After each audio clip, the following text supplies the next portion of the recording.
It's 9 o'clock. Please join us for the Pledge of Allegiance. Pledge allegiance to the flag of the United States of America, and to the republic for which it stands, one nation, under God, indivisible, with liberty and justice for all. First order of business is to approve the minutes of November 14th. Also move. Tom's moved. All second. Tim's second. Any discussion? Hearing none, all in favor say aye. Aye. Motion passes. Next is miscellaneous motions. We'll skip the first one. Move to authorize director chairman to sign Coffee County payroll notice for Edwin Taylor, transfer from jail transport to PT duty sheriff's office.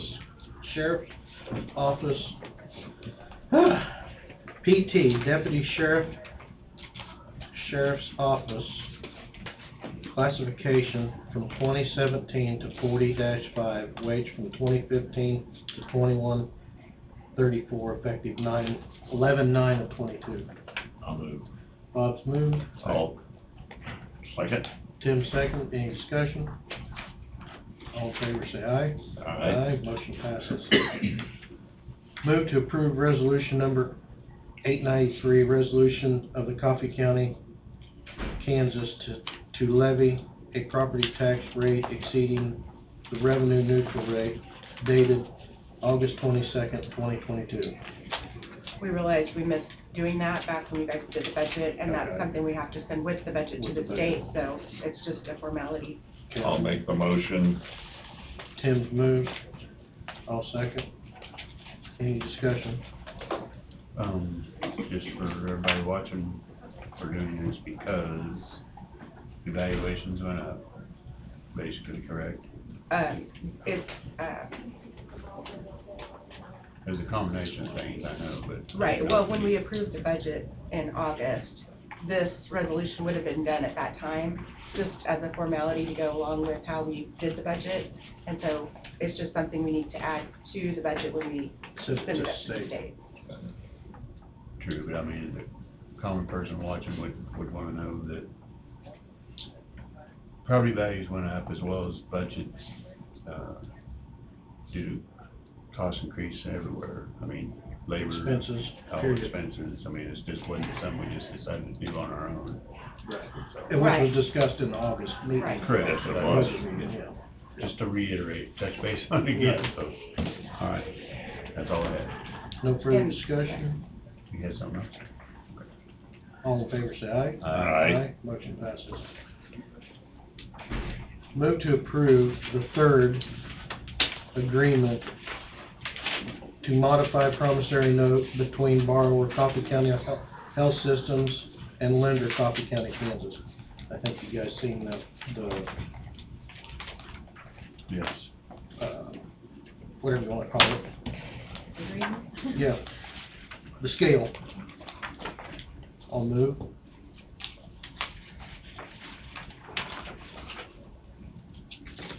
I'll second. Bob seconded. Any discussion? I'd like to see us just all walk away from this and just cross it off. We already did half of this a couple years ago.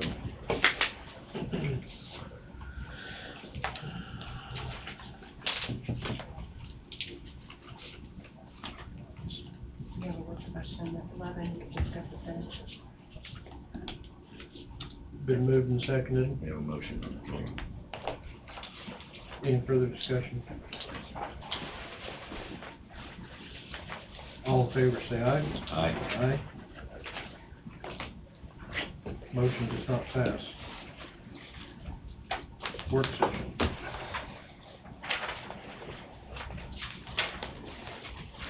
We've got one more item before we go down to the stairs.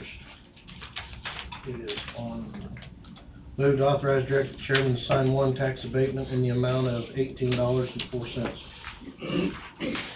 Also moved. Bob moved, Tom's moved, All second. Tim second. Any discussion?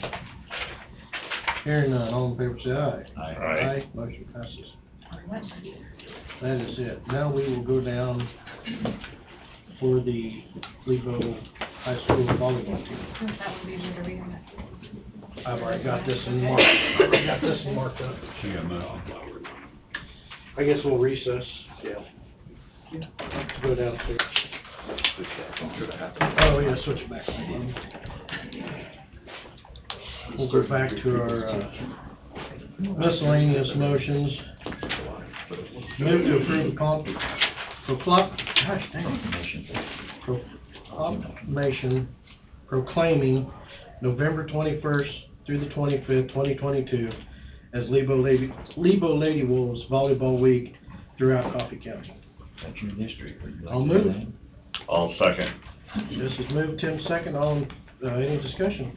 All in favor say aye. Aye. Motion passes. Signature page.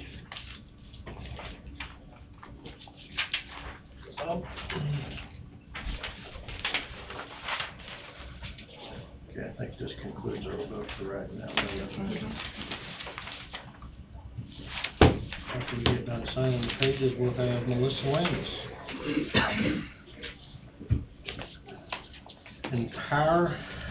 Empowerhouse Ministries, update.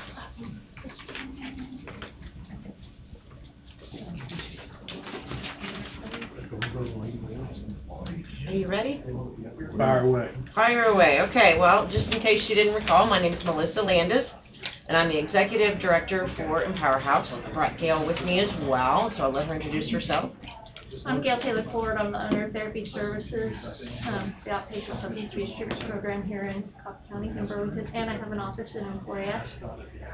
And just to give you an update on us, I will say that as far as Coffee County residents receiving services at Therapy Services, it's been one of our slowest years. I mean, don't get me wrong, we're busy because we get people that come in from other counties as well. But we've only served like 43 clients year to date so far, which is highly unusual. It's rather low, but you know, it's just one of those years. As far as Empowerhouse Ministries goes, we have expanded our board, and we now have 4 women and 2 men on our board. And we've been doing our clinics, and the clinics are free.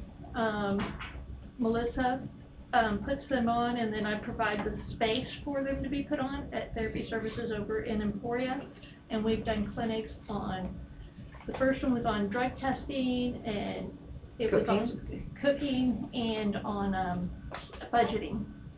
And then the next one was on, put on by Kansas Works, and they did interviewing skills and, you know, how to apply for jobs, just kind of sold their services because their services are free and they do help people get work. And then the third one was more on Fun and stress management and recovery. Yeah.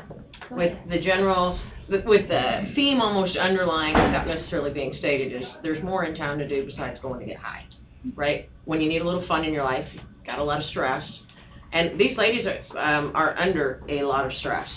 Often, I've had ladies that are with us that are supervised by or have active cases in 3 or more counties. I mean, there's a lot going on legal-wise. There's probation. There's obviously a ton of therapy services, plus trying to figure out how to do recovery, plus trying to figure out the job search. So they're often very, very overwhelmed. We're currently in the planning for clinics for January through April, and again, those are touching those 4 life skills that they need just to succeed in life, but also in recovery. Housing-wise, as y'all probably recall, I have capacity for 8 young ladies, 4 bedroom, 2 bath, and actually we've now figured out how to get 9 in that same house. So as of Thursday, we are at full capacity. More importantly, with the exception of 1, every lady in that house has over 30 days of sobriety. So it really helps kind of make sure that they're on the right track. So anyway, operationally, we are finally at a smooth point, as y'all know. I still deal with drama, right? That's the nature of the beast. But from an operational perspective, we've really reached that what I would call smooth point. Moving forward, we have voted in August to move forward with the house for young men. So we are currently in the search for that house. I thought I found one, but the landlords essentially did not want us. They didn't say that, but reading between the lines. So it's all good reports. Things are going very well, and just wanted to come back and say there is good news, right? Things are going well. Good. Yeah. Glad to hear it. Yeah. Any questions?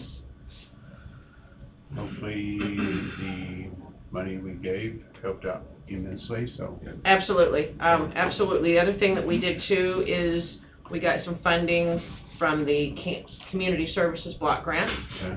which ran, essentially supported operations February through August. And then that allowed us to really focus on the operational piece. That then, was done August 31st, which means we started focusing on getting our rent collection rates up. But it gave us grace to focus in on the operational piece, and that's what y'all did as well, Good deal. right? Good To deal. focus on smooth, stable operation. So all is well. So just wanted to say thank you. Thank you for what you do. Yeah, it's a little crazy, little stressful, but by the same token, I know I'm right where I'm supposed to be, and Yeah. that's a pretty cool feeling. So we'll be back periodically just to give you more updates, but all is well. All right. Thank you. Thank you very much. Have a good week. Happy Thanksgiving. Happy Thanksgiving. Yeah, I get to do Thanksgiving twice, right, with my family and then back at the house. Your second family, right? Yes. And Wade. Mr. Wade Bowie.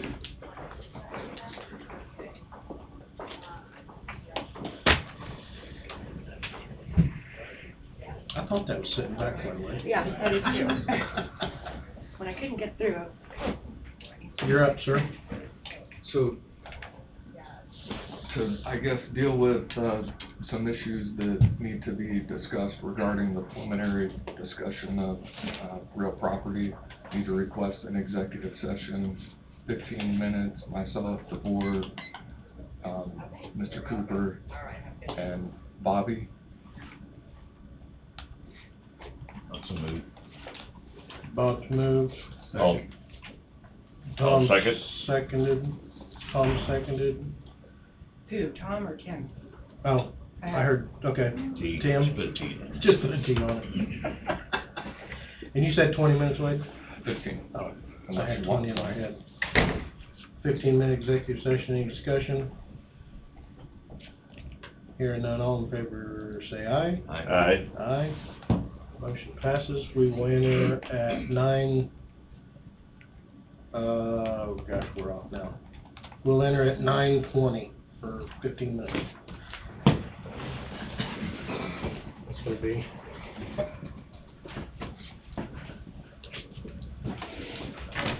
I don't know when It's just because you can very good.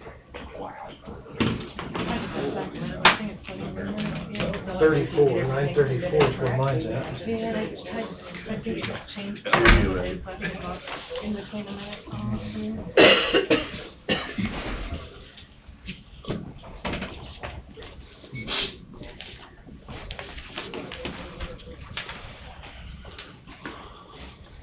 Did you give me this stuff, Bobby? Sir? Did you give me that stuff? No, sir, not yet. Oh, So what we have is two options. One is already executed prior to today by the commission. We will refer to it as option one. And then we have another option, which we will refer to as option two, which has not been executed by the commission. That needs to be executed. And then we have a reimbursement resolution, and then a purchase agreement for property. And the recommendation is to, you can do this in a single motion if you choose, you can do them in serial motions if you choose, to authorize the execution of the second option agreement, to authorize the resolution, the reimbursement resolution, authorize and execute the reimbursement resolution, authorize and execute the contract, the real estate contract, and while you're doing that, to also appropriate and designate reserve funds to cover the transaction to meet cash basis law purposes. And again, the recommendation is that's one motion. You got all that right, Angie? No. I'll go back and, Motion to authorize and execute the options, the two options, the real estate contract, the reimbursement resolution, and to designate and appropriate reserve funds to cover the transaction. Tell me how far you got. okay, so move to authorize and execute the two options, the real estate contract, The reimbursement resolution, resolution, okay, and to designate and appropriate cash reserves for the transaction to comply with cash basis law. oh, I can't type. Okay.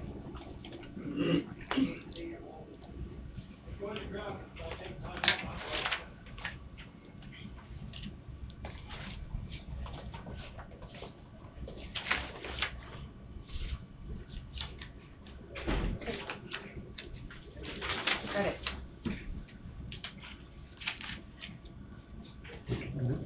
Would you like to read it, and then Okay. we can do a move in a second? Okay. Move to authorize and execute the two options, the real estate contract, the reimbursement resolution, and to designate and appropriate cash reserves for the transaction to comply with cash basis law. I'll move. I'll second. Any discussion? We Good, gotta good. say where the fund, which, Well, that's what I'm, Yeah, because we got, should. we have, I should say, capital improvement. But it's not on your capital improvement plan is the only problem with that. Okay, You have community improvement, that's the one I was looking for, but I don't. it's down near the bottom. down near the bottom. 300 is the number, Reserve, or 3. community improvement reserve. Yeah, community improvement reserve. How much is it? That would work. Can I ask that, or? For, Projects like this is kind of what community improvement is for. I would say take community improvement reserves. What do we have community improvement in general? I'm assuming we have to designate where it's coming, which fund it's coming from in this motion. I don't see I'm sure it. there's like $1 million That is your, to, you can, just as long as you have the funds available and that the clerk is able to identify and designate those funds, whether it's across multiple funds or in one. We'll need to do it from reserve. Community improvement Community reserve. improvement reserve. so, do we say how much in this also, or no? Well, Move to appropriate $4 million out of the community improvement reserves. Are we Earmark. adding this to the same motion? Probably have to. Yeah. It's not 4 million even, it's $4,170,000. Okay, so appropriate cash reserves in the amount of $170,000. for the transaction to comply with cash basis law. Funds to come from the community improvement reserve fund. there you go.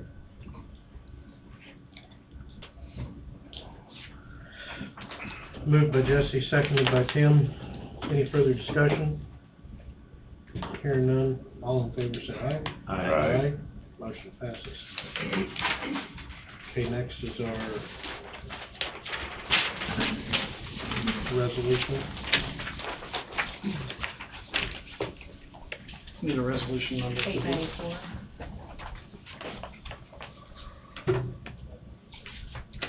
Okay. So I'm just gonna.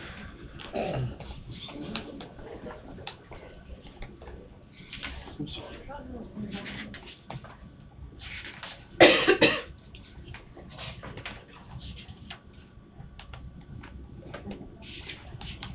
I think the last time I did this, I just read the resolution number and then the bold black letter up Right, top, right. and if anybody needed it, they could come and get it. Right.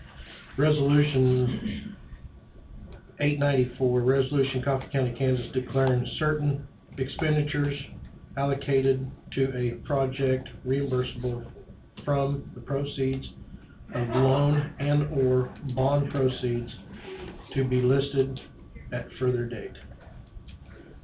Move. All second. Moved by Jesse, seconded by Tim. Any discussion?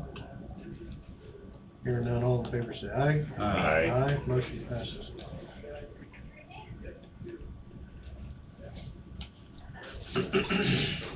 Bob?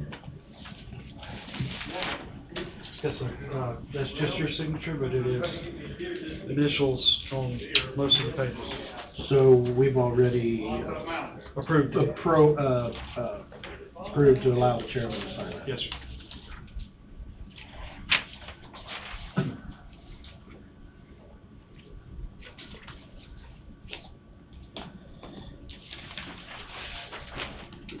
Yes, that would do.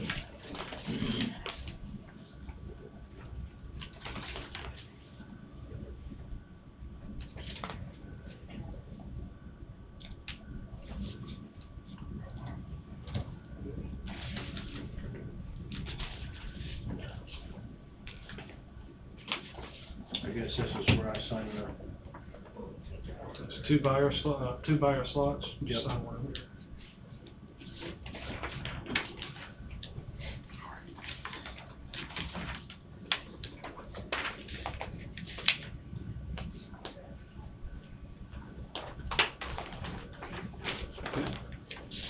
Here is what you already signed, which is what I signed that one.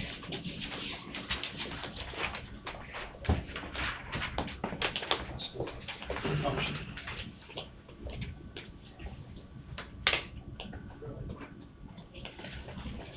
did we want the commission, all the commission to sign the purchase agreement?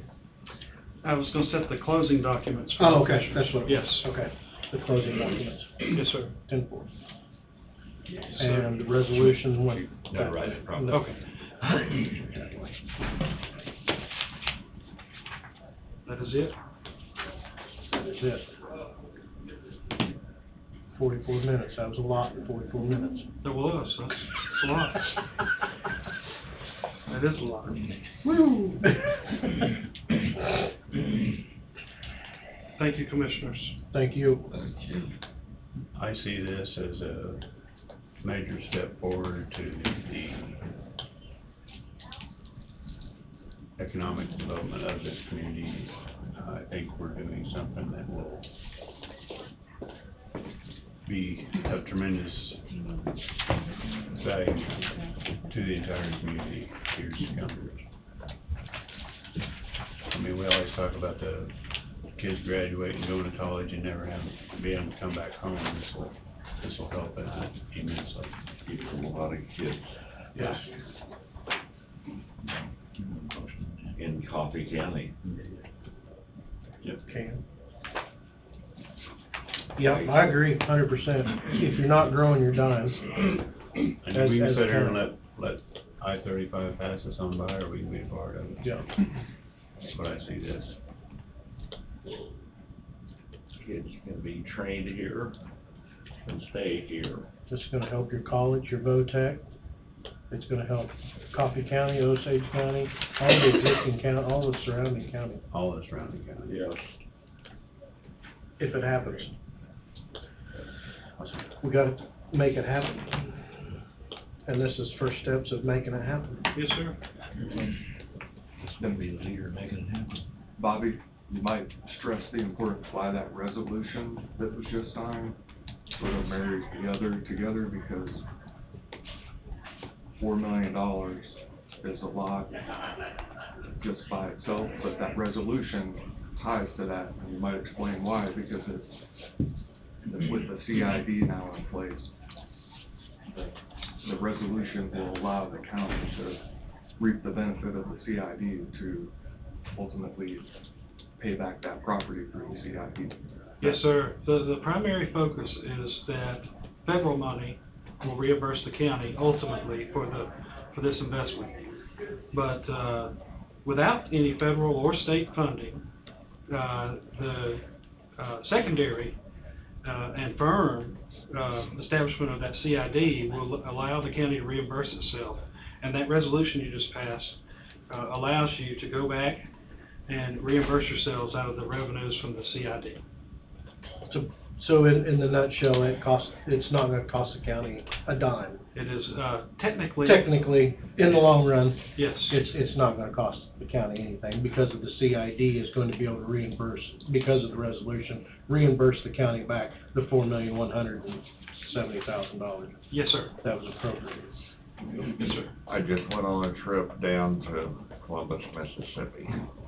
Every place I stopped, not gas, but every time I went into a convenience store, keep in mind I made 4 stops on the way down, 4 stops on the way back, and every one of them had it. A CID enacted. That's right. Every state gives it a different name, but there are mechanisms just like that in every state that allows counties, cities to creatively capture sales tax, or fees rather, and use them for economic development. If this would have been done 30 years ago, with the money would already be sitting there. That would have been great. And I still bought my candy bar and peanuts. Yep. No matter what taxes on it. Exactly, I was hungry. We'll have nothing further, Commissioners. Okay. Thank you. Thank you. Thank you, gentlemen. I think we'll take a quick break, come back at 9:58 for election canvass. Sound like a plan?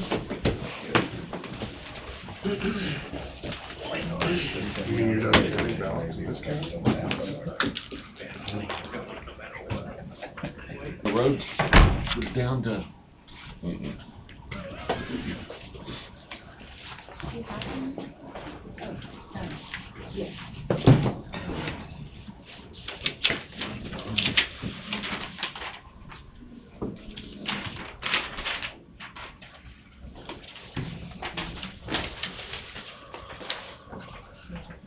Had a bunch of food left over from the Thanksgiving, and we boxed, I think they had 8 inmates, because they'd moved a bunch out because of no heat, and so we boxed up a bunch of food, sent it to the inmates so they could have Thanksgiving meal from the county. So, was that last Friday, I think it was, yeah. how many counties would do that? Yeah, not very many counties that do that. No.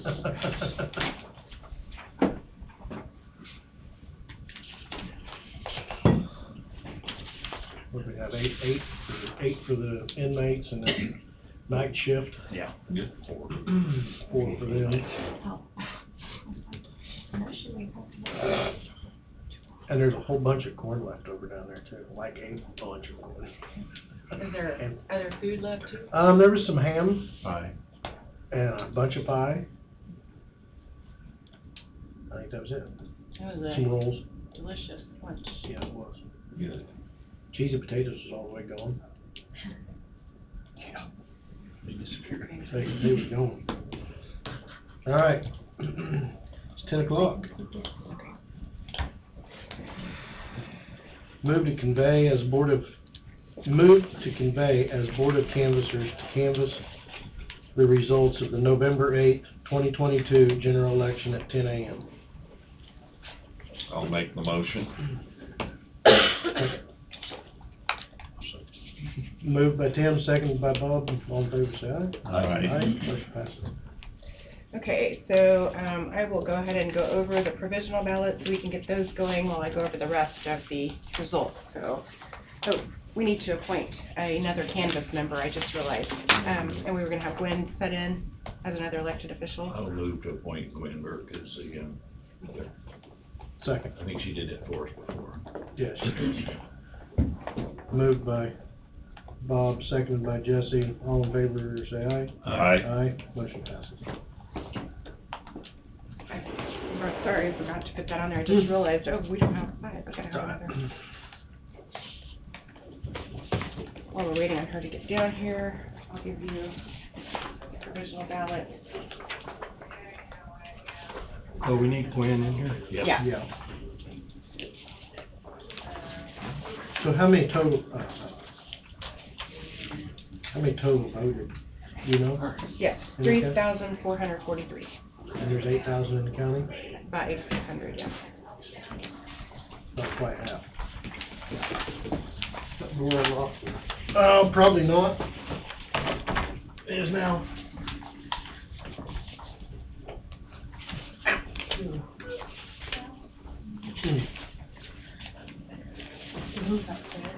Tight. Or Tuesday. You open the back door before you sneak in. Okay. No, it's locked through. How can we get more people to go forward? Okay. Do what one party is doing and send out pre-filled out advanced mail applications. Oh, okay, I'll try that. And, I might. Probably that ought to would do a probably motion help. to I don't know. have Gwen. We already have it. Did you already do that? Yeah. Have Gwen. 21% of the All right. people to Sorry, when are national, So what do you want to go over the provisions here? 21%. Do you want that or not? you did. Oh, we did, okay. You're just throwing stuff at you. No, I'm just Yeah, well, I did need this, yeah. You won't get anything thrown from this side, just let you know. I had to take care of myself, huh? Our provisionals are a lot less eventful than they are during the primaries, when you have party affiliation issues and all that stuff. And plus, everybody's had a chance to vote this year once, so a lot of them that didn't have stuff in order got it in order then. We ended up with, just as a refresher, these are people that show up to vote, and when they go to check in, something doesn't match up or whatever, and so they have them vote a provisional ballot, means they vote on paper, and we have that in an envelope in the vault until we determine whether it ought to count or not. And the ones where, if they've moved within the county and they didn't change their address, but they fill out a new registration, and those count. Name changes, those count. We had an increased number of people with photo ID issues, I think, mostly because they had suspended the requirement that it not be expired because of COVID after March of 2020. But that's expired, so you had to have a valid one. And we had some that fixed it and some that didn't bother or couldn't or something. And then we have Wade's favorites, the ones that were registered in other counties. And in fairness to them, I think some of those people, when they changed their driver's license, believe that they have checked the box, and they may have actually checked the box to update their registration also, and it just doesn't come through, because I've had people just swear to me that they know they checked the box, and that they got, like, the message that popped up told them that they had updated their registration, so I don't know. But there's nothing very dramatic. We had a few that were just address issues where somebody thought he lived at 284 instead of 282 Oxen Lane or something, and So number 7, paper ballot voter casted previously, provisional ballot. that was a brain cramp by one of our election workers. Oh, The okay. person said they wanted to vote paper, and they just thought they meant provisional, so they signed them in, had them do the thing, and then they said, oh, they didn't need to vote provisional, they could have just voted a paper ballot. So they called and let us know that had happened, and to make sure that they could have just let them check in and vote the paper ballot and keep count of that. What do you do with the mail-in ballot?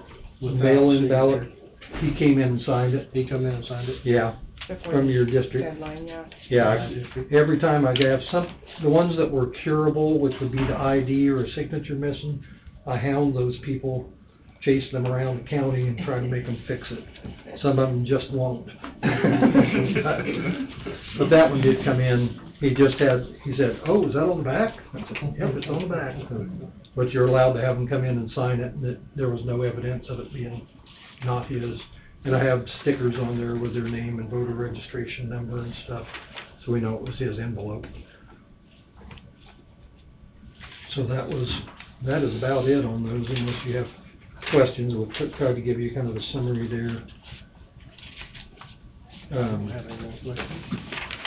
But I would recommend that we, or Angie would, We, accept 25 and reject 13 for the reasons noted in the report there. The ones that are marked red, primarily it's not registered and not having a photo ID. In fact, I think that's all of them in it, probably. We gotta have a motion to move. yes. Motion to accept 25 and reject 13. I'll make the motion. I'll second. Any discussion? All in favor, say aye. Aye. And we have a board ready to count those, Motion so. passes. Did you talk to them about the townships yet? I have not. The only thing that these are gonna affect, results is gonna be what's marked there for your township clerk races. Sorry about my printer decided to put a blue streak all over everything today at the last minute. Highlighted it. But there's, Burlington Township could have a draw, I don't think so. Hampton Township is a 2-2 tie, so we'll have to draw that here in a minute. Ottumwa Township, which is inactive but always has some write-ins, ended up with a tie in the write-ins. Usually Sean Downey or Russell Stuckey wins whatever's on the ballot for there, but they got some competition from Leslie Mahoney and Roger Ludlam this time. Fought them to a draw, so we'll draw that. They don't have any duties or any office to assume, but we have to go through the motions to preserve that precinct for voting and census purposes. But I'll go do that, and Okay. we'll tell you if we have a tie or not, or break a tie. Okay, so we can get into the reports, and you can see that everything balances out. The summary results report.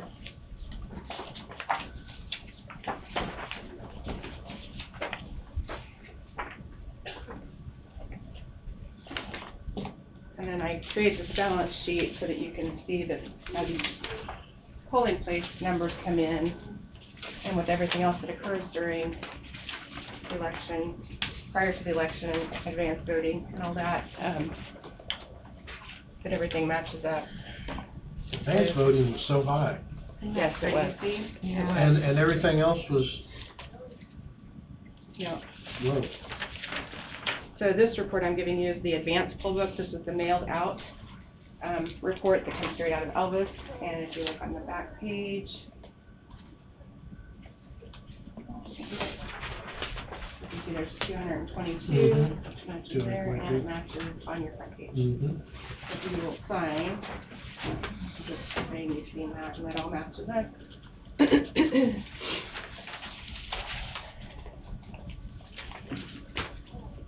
And you can pass it on to.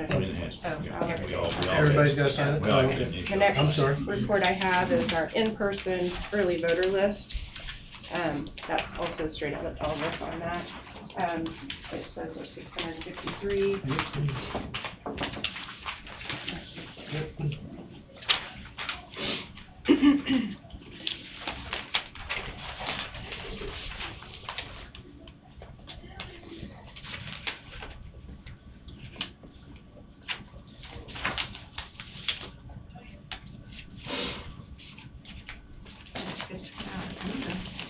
Yes. For a town of what, about 800? And that's pretty good turnout. These poll books I generate through what's ePolls, which is another online software that's for our poll pads. And so on election day, it's how I can get each polling place's poll book. Oh, okay. This one is for Waverly, and it's 398. That's there. Yep. And then all of those, like the total up to your election day, and 344. Everybody has sign Yeah. That's kind of like townships come in there to go to.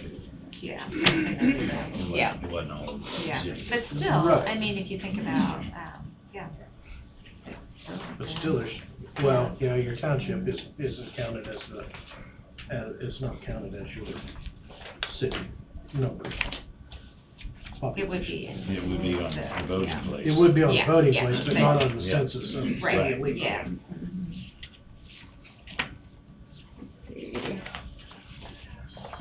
But still, it's not good turnout. Mhm. I have a small little problem here. Check out why.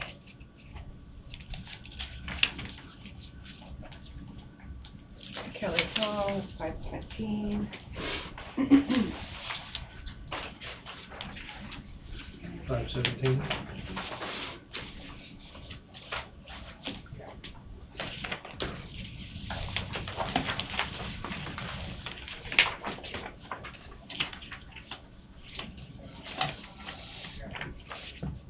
I've got to go check on a couple of these because for some reason, I don't know if my numbers, I didn't get them pulled down right.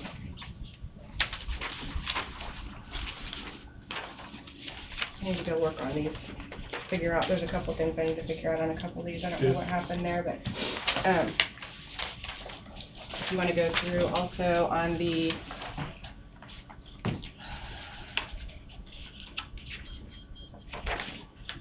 general, these were all of the advanced voter that came in on the poll book, or on the mail out, I'm sorry. Oh, okay, advance mail. Yeah, and you can take a look at those and just sign the back there. I need to go back in. Hang on a minute, I'll be right back.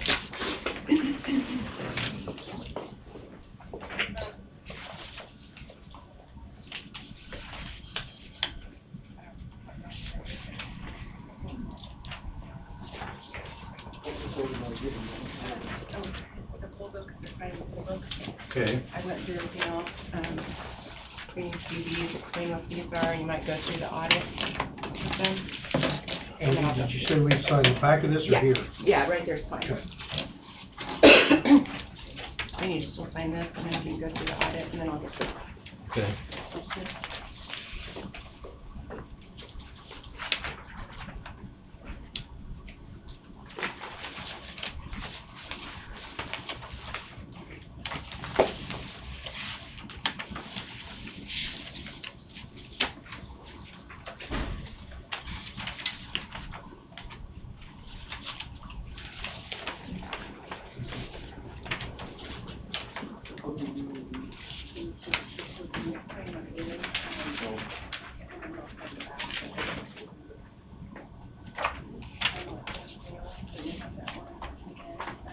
Oh, yeah.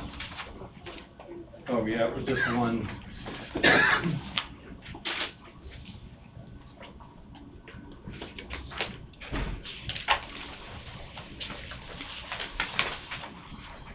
You want to sign off on this?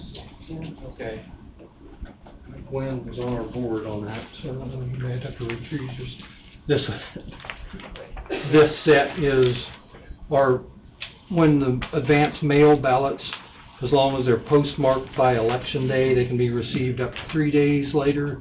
The third day this year was Veterans Day and everybody was closed, so it went to the next Monday, and we did receive one ballot that day. And we counted it, and there's our tally sheets. Sign off on these? Yeah. Do you want me to, Brad, or Huh? do you want, can I sign on? I think you can, because it's not going to be of great effect one way or the Right, other. it wasn't a challenge. Or if you don't want to, you don't have to win it. You could just let it pass by. Okay.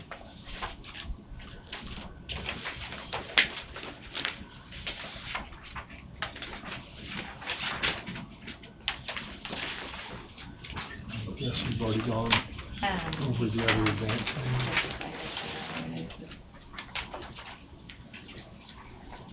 The ballot audit, I don't know if you're all familiar or recall what that is. We have a board come in, well, you do, because you picked our precincts, you know, the state picked the races, we picked the precincts, and we went through, and our board of Republicans and Democrats together went through, and in the Burlington City Ward 3, we found no discrepancies, and And in Starr Township, on the constitutional amendment in the Senate, they found no discrepancies. And in the Starr Township for Commissioner of Insurance and State Representative, their count was one higher than our election night count showed. So that set us on a treasure hunt for where that difference came from. And there's a letter here explaining how all that went. Basically, we matched the electronic count, which is really what we're supposed to be auditing, but we had to hand count more than usual. So they narrowed it down. We looked at the two hand-counted mail ballots, and they matched. So they had narrowed it down then to the mail ballots that went through the machine. And on the images that we had, you couldn't see anything wrong with them. So they went back and reopened the ballots and got the originals of those 7, I think it was, or yeah, there were 2 hand counted and 7 on the machine. They went back and found and pulled out the original ballots, and there was a ballot from Starr Township that had real clear votes on the Senate and the constitutional amendment, and on those 2 other votes, Commissioner of Insurance and State Representative, they had just kind of circled and left a donut, left a hole in the middle, and so they determined that that was the culprit. Yeah. So but they said they could tell by looking at it that they meant to vote for them, but they didn't fill the thing in all the way, which explained why the machine didn't pick it up. So the lesson is, if you want your vote on the machine to count, if you're voting a paper ballot, fill the box, bubble in all the way. But it was quite, we went from baffled to 100% sure that we found it. But it took a little while. Yeah. And the Secretary of State's office has approved on that. And their count then became, they added those 2 votes, balanced all of that out. Does she just usually have you sign off on this, or? Don't give me. So I can pass it around, you can take a look at that. But it's a real good process. I'm pleased that they do that, because it does give you a chance to have people looking at the paper ballots and comparing them to what the machine says, so you have some reassurance. We've never had one that didn't match exactly since I've been here and since they started doing it. So that was a new thing for us. And it was just, we got down, we could see we had 9 votes on those 2 races and only 8 on the others, so I knew it hadn't read the votes for those others, but didn't know why until the board got in there and found them.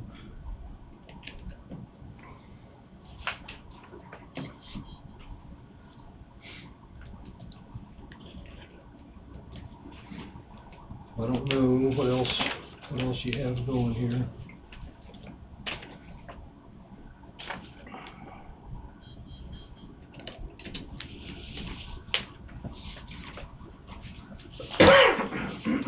Check and see if there's anything else. See Mickey Mouse and Donald Duck got their votes. They always do. Yeah. It's a given. Okay. Anybody else? You have got to their- sign off on that ballot on it. That's always- get mad. that's always Okay, a yeah. given. Sign on the front of that. No, I need to vote for me. Don't do that. Always a given. I was wrote in. Probably not reading. For township. Okay, No. sorry about that. Dismiss. I made my balance sheet this morning, and I guess I didn't save it when I printed it off, so I have to give you a revised one there. Oh, okay. Sorry about that. Oh, yeah. I've been a little under the weather. My son had the flu, and I got it, so. Okay, so then we're back to Newstron. And like, this is straight out of the system, so it's not like I can change anything on those. Okay. And there are 426. So this reflects the provisional? Yes. Okay. No, not the provisional. Oh, Yeah, okay. this is revised because I intended to put the paper ballots on there because they're not gonna be on the machine report, Mm-hmm. but your, that's gonna match your report It here. does. Yeah. And, there were 6 paper ballots, which are listed here, and then we had a person walk away. So they signed in on the whole pad, but then they got up there and they said, I don't wanna vote. And there's nothing they wanted to vote on. Okay, I'm sorry, I'm gonna flip it all the way.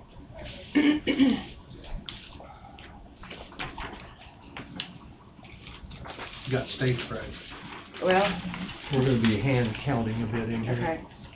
We can, after we You get talk done to them signing about these. that? Yeah, we don't know we didn't really have anything bad happen. Everything went pretty well this election. Ridley, 320. Or is that 3? Gridley's 321. Yes, oh. 320, oh, because that's the other. Is that the one that walked away? Oh, No, sorry. that was at yours. That was another one. We had another one there too. See, they went to the or they signed in, Mm-hmm. but then they walked away. So there's actually two of Exactly. those. This is for, Gridley. Gridley? Yeah. The other was at your -1. location. -1. And then here is, Lebo, 568.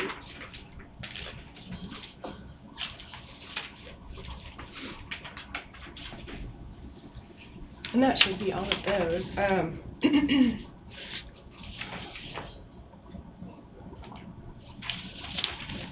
So we had to count, out of the mail ballots, we had to hand count 65 of them. And I had to call our software company that night of the election because we couldn't understand why it wasn't reading 65 out of the 222. And they thought maybe it was a programming issue that I had maybe done, but if that would have been the case, none of them would have run through. Mhm. So they were the same length of ballots as the primary, and one of the things they thought could be is the way they were cut and being read through, the way the paper was cut and being pulled through the printer, possibly. That's the only thing that kind of seems logical, because everything else was exactly the same. We folded the ballots when we mailed them out, just like we did in the primary. There wasn't anything different. So, but they're having that same problem now today with these provisionals. Looks like gonna have to hand count most of those because of whatever the issue was. So I'll probably try to figure that out going forward if we can. You know, the paper is 17 inches, it's so long, so I don't know if it could possibly wiggle or move a little as it goes through the printer.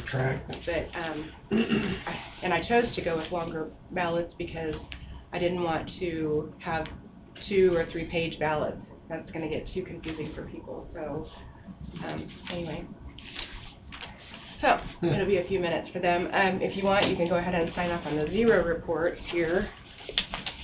This is just showing that everything was 0 before the election began. And then,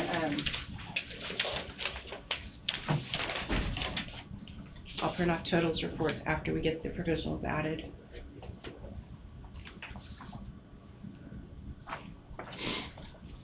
I know I can't tell, I'm sorry.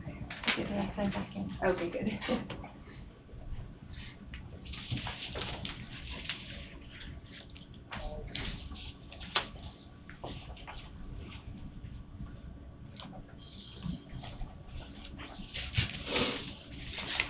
Do you guys have any questions for me on anything, or? Do we gotta wait for a certain time to draw these? We will know, yeah, we'll know as soon as they get Oh, these I see. counted, and then we'll know, we'll draw, and that way we can be done with that today too. So, once you're done with these reports, the 0 reports coming around, then if you wanna go back into commission meeting, you can do that, and then you can come back after they're done, and, That's cause it's gonna fine. take them a little bit to Sure. tally. That's fine. Me anyway.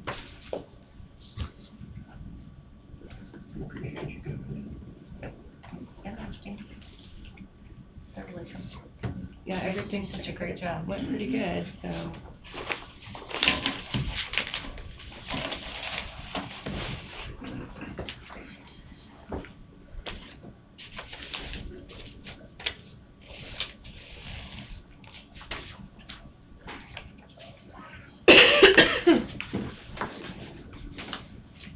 So, sorry, Oh, I'm just no, you're fine. Oh, okay. Are you- reading through. Nope, you're good. Okay. So, you said, So if you want to go back into your commission meeting till they get done Oh, okay. hand counting those that had the issue. move to recess as Board of Canvassers and reconvene as Board of as Board of County Commissioners at 10:26. I'll second. Moved by Jesse, seconded by Tim. Any discussion? Hearing none, all in favor, say aye. Aye. Aye. Motion passes. Okay, we're back. See you later.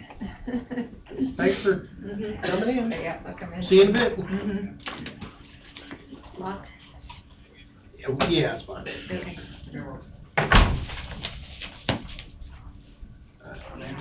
Sit down in the basement, I'm not for a year and a half. Mr. Johnson, sir. Went on the agenda, so I didn't like it, so.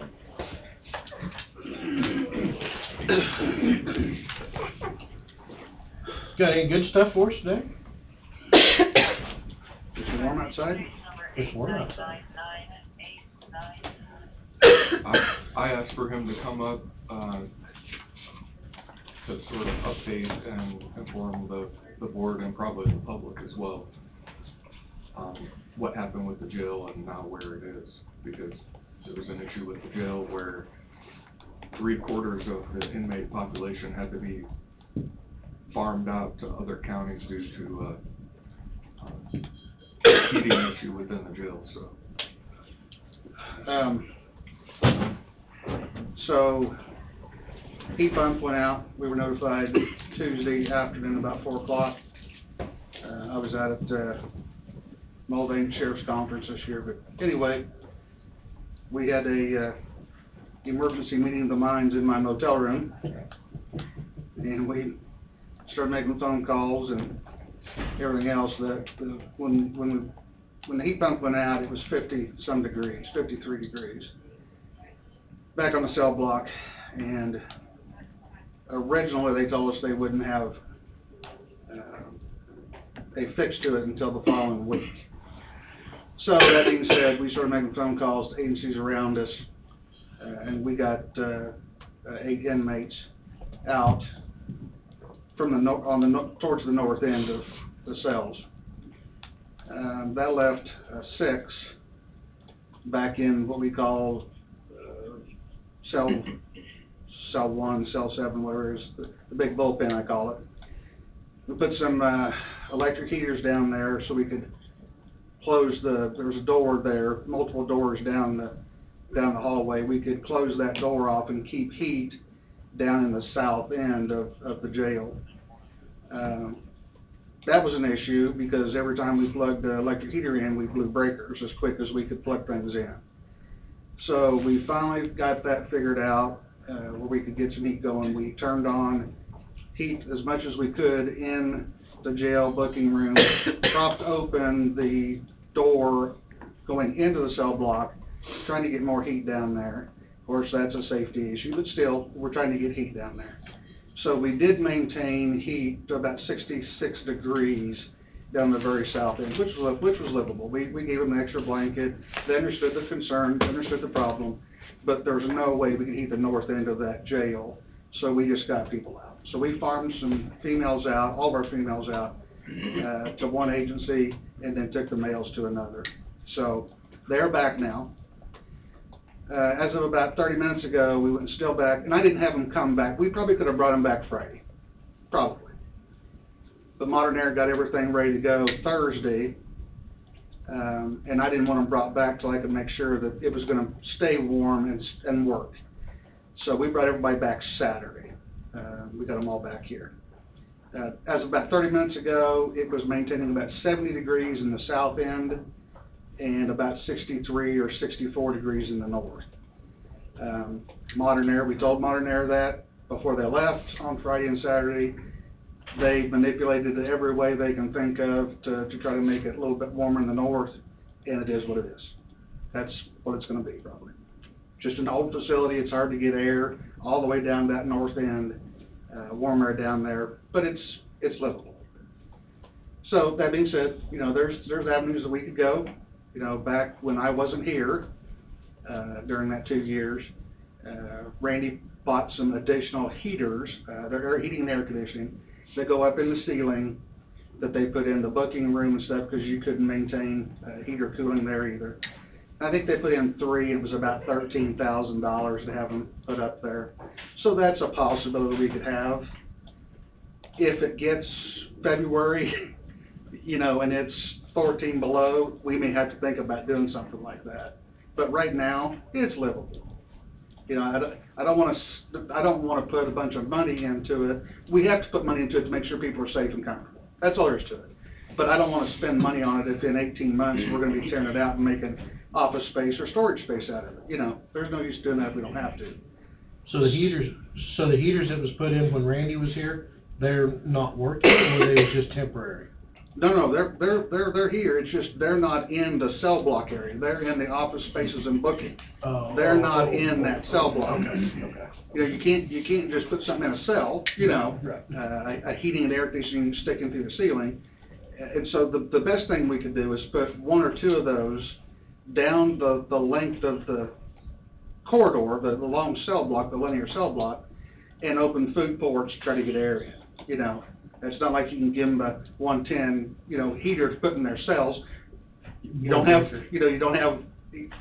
plug-ins in the cells. And again, you can't be putting very much. We put 2 of them on it. We'll blow breakers as quick as we can plug them in. And by fire code, you can't have extension cords running down hallways and into cells. So it is what it is. It's fixed. The duct system, and just again, folks, let's remember it's 1984 when this was built, and it just probably wasn't the best design. But again, it is what it is, and we've got it warm enough that it's livable. So if it gets colder, I just want you to know that there is a possibility we may have to see about doing something if it gets down frigid, freezing temperatures. But right now, it's livable. When it gets down, it's not if, it's when. Well, we've given out all the blankets we've got, so.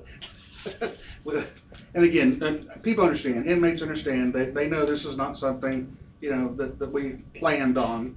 And again, they understand that we had to get them out of here. Nobody wants to leave home, but they had to leave or they were going to be cold.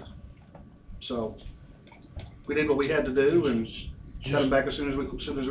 It's just an idea. Can a person put a propane heater in there? Nope. Nope. Can't do it. Okay. It was just a question. Yeah, can't do it. And it was, because it was an imminent situation, it had to be handled, so I don't know what the final bill will be, but. And we were told about $6,000. So. Option number 2 was do nothing. Option number 2 is do nothing, and even as it was, it created an issue with courts because we had attorneys coming to court on Thursday, and their clients were elsewhere, and they could have been brought back, but there was a little bit of, we were able to work it out. That was $1,000 a day. It's costing us $1,000 a day. So, yeah. Luckily, like I said, when I was at the conference, I,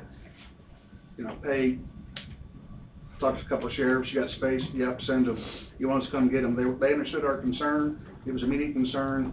The sheriffs were willing to come and get our prisoners for us, so we didn't have to worry about that, dealing with the breakdown. But we didn't do that. We moved our own inmates, and so, again, when I get a call from Andrea and she says, hey, here's the issue, it's 53 degrees back there, we need to get somebody down here to work on it, get it done. Yeah, no matter what it costs, you gotta get it done. Yeah, no matter what. So, if it comes down to it and there's an issue with payment, I told her to get it done. So, there's just no way ifs, ands, or buts had to be done. Is there any way, where it's a linear hallway, is there any way to access the outside down that hallway?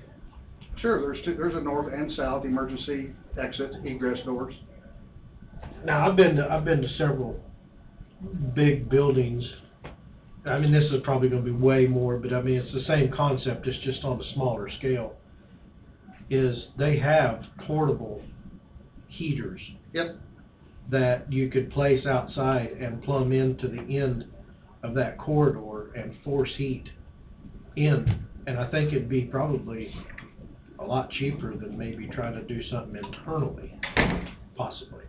So let's say, for example, what are you gonna do, cut a hole through a $5,000 steel door Well, that's. to pump it through? I mean, That's those what- doors we just had replaced, remember, it was 5,000, they were rotted out at the bottom. Yeah. The doors are 5,000 apiece. I just didn't know, that's a brick, that's, what's the make of the, It's concrete block. Concrete Yeah. block. Yeah, it's concrete block. The issue you're gonna have, and again, I'm no heating and air specialist, but there's a certain amount of airflow that's gotta go through that ductwork and that return air. Mhm. How that would work, I have no idea. Let's hope let's hope that it doesn't get down, below freezing and stay that long, stay there for very long. Again, 63, 64, 65 degrees is livable, come on, folks, If it gets cold and stays cold, we may have to do something different. But I just hate to take a $5,000 door and there's one on each end and put something in without getting some specialist here to tell us the return air system and the flow that's going through now, how would that affect it? So the money we spent on that new heat pump, and that's what it was the entire heat pump. So some of the issues that went on, just to kind of give you an idea of what we went through out there in the hotel room, was originally we were told there wasn't a heat pump in the United States that we could replace this with.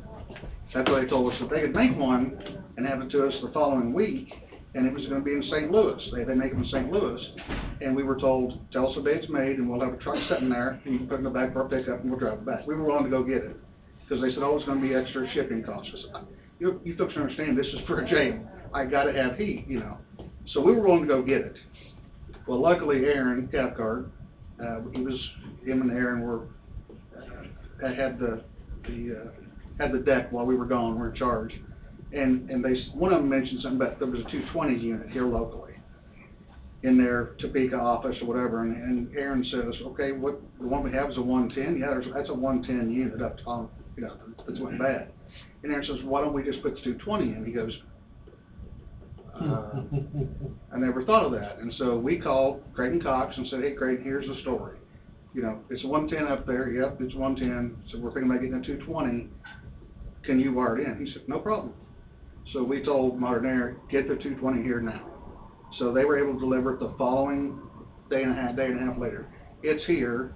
We let Creighton know. Creighton was here at 7:30 or 7:45, waiting. They got here and they got started. So I really appreciate Creighton and Modern Air for getting stuff here and getting it done. But that's how it got done, and that's how we now have a 220 unit, not a 110.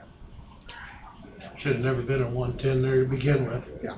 So it was an extra $1,000 they told us for a 220 unit, but it's a 220 unit we have now. Wow. So that's all I can tell you about heating and air, but everybody's down there, everything's fine. Well, if that 110's lasted since 1982 or 84, whatever it was, it lasted a long flipping time. Burned a lot more electricity though in that time. Exactly. than the 220 would Yeah. have. Yeah.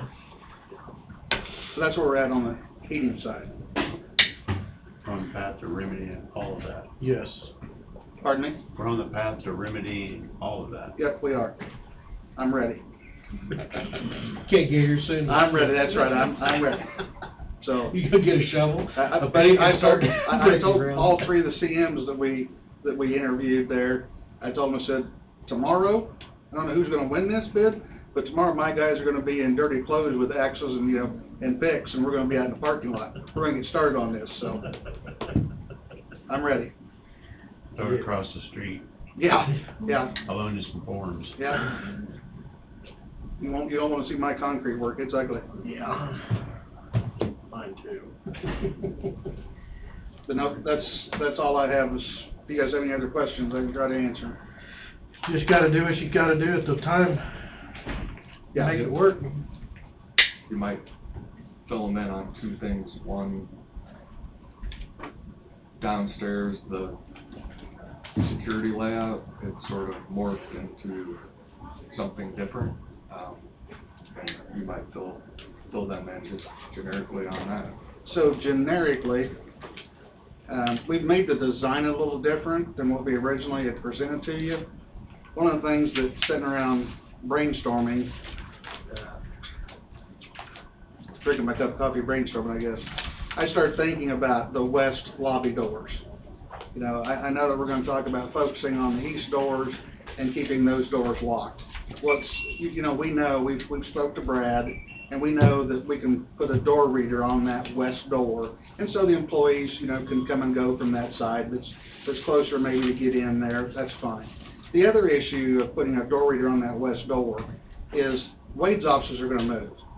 And he's gonna continue to have attorneys going to his office talking to him, pre-trial, pre-court, whatever it may be.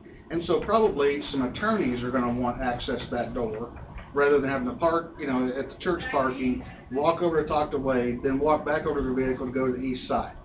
So we were just trying to think outside the box here, of vetting our local attorneys that are on the panel downstairs, meaning that if you are all on the panel to be pulled from, to be appointed to represent somebody, we could vet you and give you a door key. So we know who you are, you're commonly here, we could probably give you a door key. So that being said, if we decided to do that, we needed to have this change a little bit, of a wall here or whatever, where the magnetometer is going to sit. And we want to try to eliminate that door that we talked about of going to the courthouse. We really want to keep that open and flowing. We don't want to feel that anybody that's coming to the courthouse side should have any type of interference. Before you would have to go through and you could buzz yourself in and you could walk through a door. But we think that we can channel this, what I call the east wall, and where the officer's welcome desk is going to be. We think we can channel that to where we don't have to have another wall. And so we talked to Prasco about this, Steve Prasco. And Steve said he agreed with us on that. But that being said, it also raises some issues of being able to stabilize a single wall. So one of the things is going to be, remember there's a pillar just inside the hallway going down to the district court. Yeah. That is probably going to be a point where a wall would be stabilized against, whether it be a bar goes across it overhead or whatever, to maintain stability for a wall. But Steve said he would have another diagram for us, a better cost of what it's going to cost us to have this done. And other than that, we just wanted to do a design change a little bit on it. So, other than that, everything is going good. It's just thinking out of the box. We felt there was going to be an issue that we need to fix now before we wait till the end. Sooner is always better if we figure there's going to be an issue. And wouldn't you say there's probably a little more to it than that, but there are security reasons why not Yes. to talk about that Yeah. in the open. Yeah. But the cost should be significantly less than what was originally quoted. Oh, yeah. Which is what you guys want to hear. Yeah.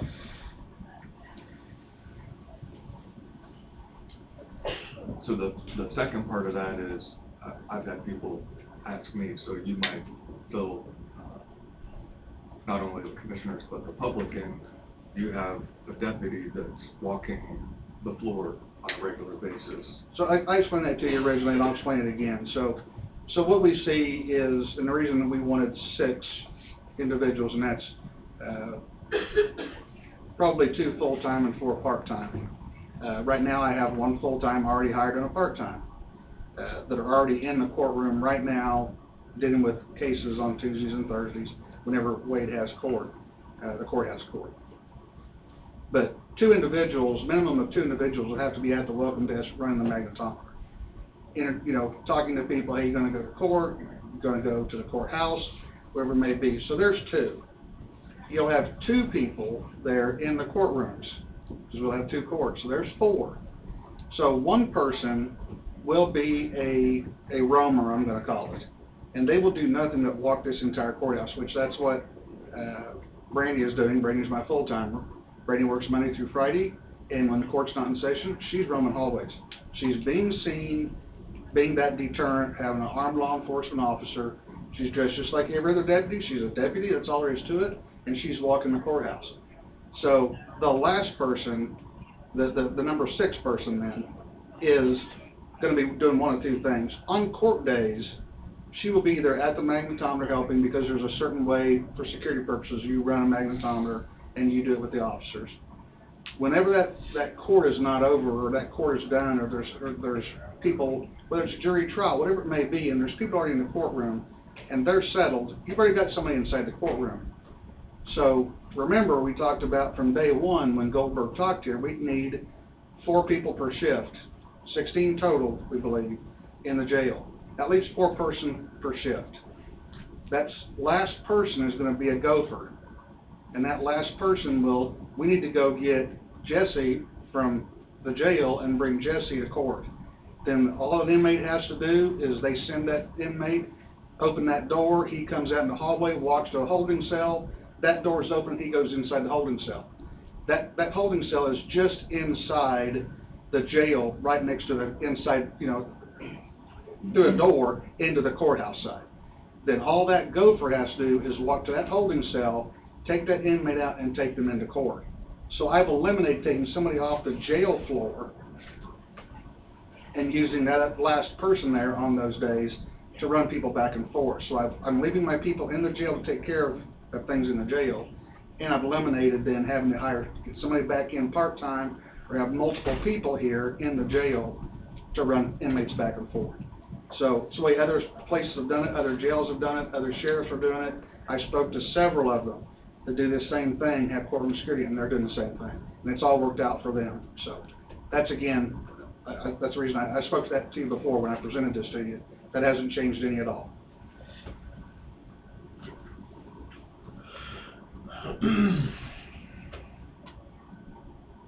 Sound like you're on it. I'm trying, sir. I'm trying. So I think it'll be a huge deterrent to anybody when you walk through those front doors and there's law enforcement, armed law enforcement. They're not in a suit, they're not in a polo, they're dressed exactly like we are, so there's no doubt whatsoever they're deputies. And again, these full-time employees that I hire, on a holiday, let's say Thanksgiving's coming up, Christmas, whatever, they're able to go work a shift if I've got somebody on vacation or sick, So that's the reason that we have them, again, certified. One, they have to be certified to be able to carry a gun and do magnetometer by statute. Second of all, it's advantageous for me because I can use them on the road. So it's all going good. Sounds fine. Okay. A lot of spokes to get on that wheel. Yep. And so we All together. needed all the help we can get to break up pallets to burn for a fire to keep inmates warm. So, Have a fire in there. yeah, have a bonfire. Get you a hot dog and marshmallow, and Not supposed to burn pallet wood. yeah. We'll do whatever we gotta do to keep guys warm. Right. Yeah, I know when Andrea called me there that day that the heat was going down in the jail, I was just like, my God, what now? Yeah. It's always something in this facility, heating or cooling. There it is. Or water. So, yeah. Or sewer. Yeah, let's not talk about water. At least nothing froze up, knock on wood. Yeah. This past week. Not gonna move on. No, I wanna commend my staff and Modern Air and Andrea. We were all in touch with the phone immediately. We all figured out what needed to be done. I wasn't here. My staff took care of it. They were right there working with Andrea. We kept getting updates and notices on what was going on, so I commend everybody here for keeping us informed. So it worked out the best it could, I think. Good deal. Okay. Very well.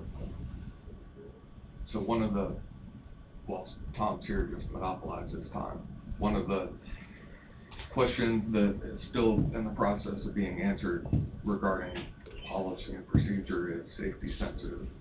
So I was provided a statute that defines safety sensitive at the state level. Provided that to Tom, and I think Tom's on board with their definition would fit a number of different people here locally, all of your employees, right? And then it would potentially include, but your interpretation is it would include mine, because anybody who goes into the jail and has any access to anything that's sensitive in nature over at the jail should be included and would be included under that statute. It defines a correctional facility and uses the criminal definition, which would include a county jail. So everybody in my office, including me, goes over to the jail on a regular basis, and I've informed the people in my office, my interpretation is that they need to be included as well. It does affect all my staff except my lake staff. So everybody else has access to that facility, so therefore they're on the hook. Pardon me? Subject to. Correct. Yep. And I guess my question is, was they not? I mean. Oh, they already were. They were, Yep, so, I yep, mean, absolutely. there's no change in your staff, Nope. so. But we do have the definition of safety sensitive, and so. Well, we have one at a state level, we'll just need to modify it and include it in the policy manual, but I wanted you to hear from Tom. Right, that- right. That's been sort of an outlier, at least up to this point. And there was some question whether his support staff would be included, because they don't carry weapons like regular deputies do. I mean, they're not sworn law enforcement officers, nobody in my office is that way, but if you have access to the things that we have access to, including things that we have to go through the KBI to have access to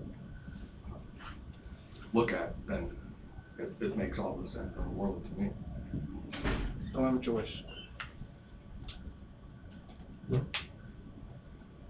Sounds like really no change, other than you got the definition we put in the handbook, policy book. Other than clarification of your office. Yep, and someone else in my position might see it differently, but I don't see an issue with it.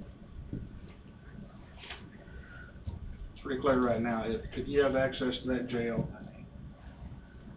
you're safety sensitive. I mean, that's simply put, for somebody that's non-law enforcement. It only makes common sense. My secretary, staff, doesn't matter, they got access to it, they gotta submit. So, Fairly clear on that one. yep. Yep. Well, thank you for the update. Hopefully everything keeps going well. Quit talking about it. Yeah, let's quit talking about it. We'll carry on. Yeah, let's just quit talking about it. You'll jinx me and something will happen, so. Counting still going on, Angie? Yes. Okay. Do you wanna bring Brad in? Is Brad down there? I can check, I told him I didn't have definite time, but if you're ready. You wanna see if he's coming in?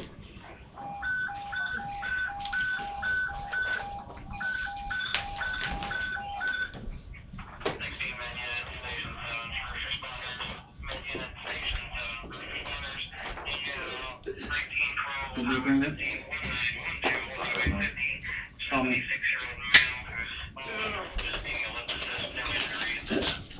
Hi, gentlemen. Thank you, sir. Tom. See y'all later.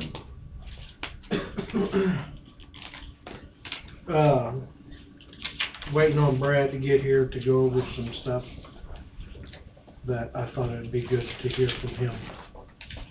I've been privy to the information for about a month now, but before we make any decisions, I want Brad to come in and fill the board in.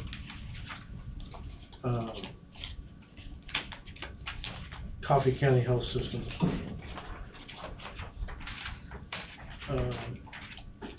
Died like a boat. Guess we can open discussion. He's right behind, well, we'll wait and take Brad.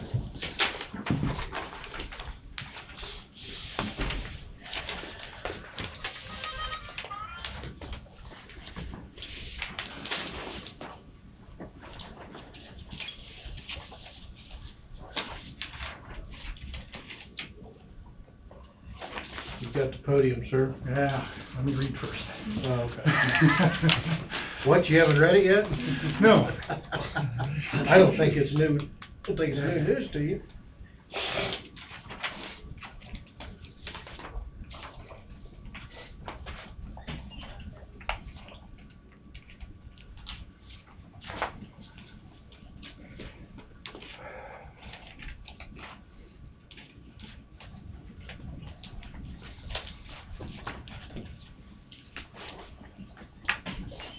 Okay. Yeah, not a lot of news, anything new there. What do you have a question? Well, the board hasn't been brought, with Doug's passing, Yes.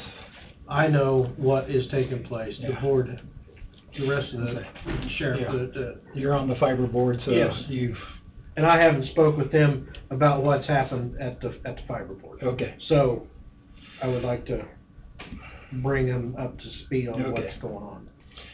Integrated Technologies was Doug Vanderlinden's LLC that did work for all the entities on the fiber board. He would take care of the firewall, he did all the paperwork for internet connections, did the contracting, and did all the behind-the-scenes work that connected the courthouse, the schools, the hospitals, everybody on the fiber board that we pay for. And with his, he'd hired people to assist him. He paid me a small amount to help with the firewall. I would take care of the firewall business for the courthouse. He did the firewall business for the hospitals and various other companies, the other entities. And so with his passing, I've been doing it. And Craig Coleman. Craig Coleman started doing all the paperwork to get us our internet connectivity. And so we are going to basically create, that is the hospital. We are creating, hey Philip, I'm in the commission meeting, can I call you back? Okay, I'll get right on it. Hospital just lost half their internet. So, that's what I've been doing. And that is what this is for. This, because you get paid, you paid half a year behind everybody else. The schools and everybody else paid this $5,000. Every entity pays $5,000 to ITC. And for some reason, I don't know why, but for some reason, the county wanted to pay it at the end of the year instead of in July, like everybody else. So this is from July of this year to July of next year, or June 31st to July 1, or July 1 to June 31st. That's what this $5,000 invoice is for. If they're dissolving this organization, why are we still paying them for the? Because the contract is supposed to be from July to June 31st to July 31st. You've already got a half a year's benefit, and without paying this $5,000. So why are we just paying half a year?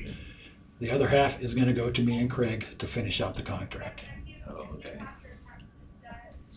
And then we're working on creating another LLC with 3 or 4 people to do the same work. Because it's not really any one person's job. It's everybody's trying to Be a get collective of several people. And where I'm going to try and do it, so I have 3 or 4 people instead of just one person that has all this knowledge. Contingency. We lost a lot of knowledge with Doug. And I'm trying to catch up, and it's still. You're lagging years behind. Yes. And you will. I mean, that's there wasn't a contingency plan, or there was starting to be a contingency plan, but there wasn't enough.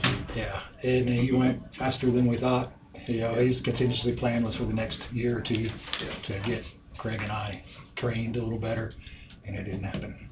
Now, my question, and with the closing of Sunset Manor in the looming in the darkness, is all the internet, because I think that once upon a time was a hub for the fiber for Waverly, was it not? It was an endpoint to the fiber. We were going to, at the time, move a hub there because they had a generator, and It never got moved. It was in the process of being moved. It would have been moved within this month, and we put an end to that.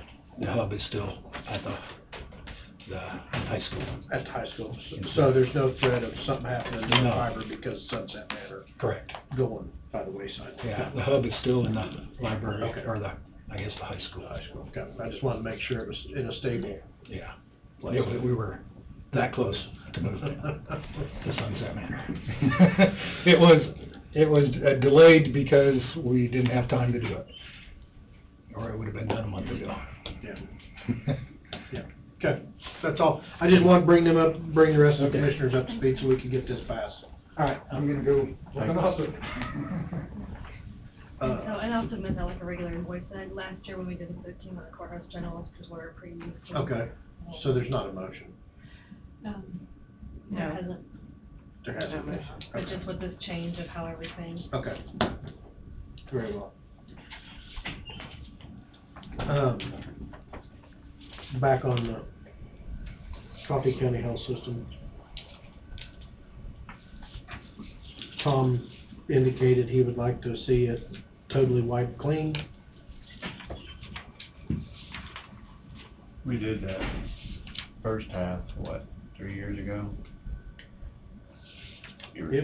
It was before, yes, it was before I was sitting in on the meeting. Yeah, and then we suspended any payments and, I don't know. They made one payment in May of this year, is that correct? Yeah. Like 33,000, something like that. And then we suspended the payments. Yeah, we suspended payment because they're having financial difficulties, if you will. That hasn't changed for them much. You know, they have to close Sunset Manor, not due to financial, but to labor crisis, like everyone else. I don't know. I think I mentioned it before, just let them start over with a clean slate. Take this concern off their plate. I mean, if we're having to extend it and postpone it, and extend it and postpone it.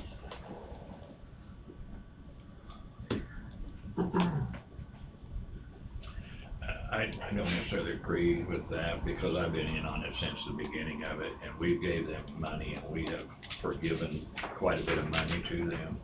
I think that the program that we've set up now with them is, there has to be some accountability. And if we just start saying, here it is, it's not gonna stop. There has to be some accountability, and I don't think we're asking too much for 33,000, I think it is every 6 months probably. Well, last year when they asked for that bill, 30,000. to generate $2 million for the bill, can't remember, sorry.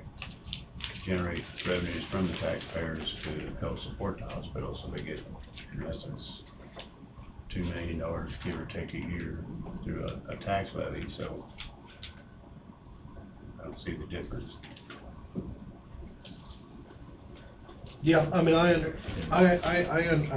understand that.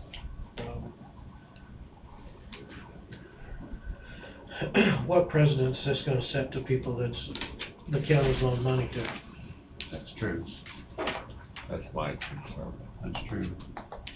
Come in and ask for forgiveness, you get it, you I know. look at the hospital, though, through a different lens than I do. a restaurant or a sports bar or whatever. I do as well, but knowing that every one of us would work with the hospital to help them if they was in a situation. I feel that's what we'd be doing if we did this. Well, one of the things too, when we agreed to give them the extra meal, was, the question I asked was, are you gonna be asking for anything else? And their answer was no.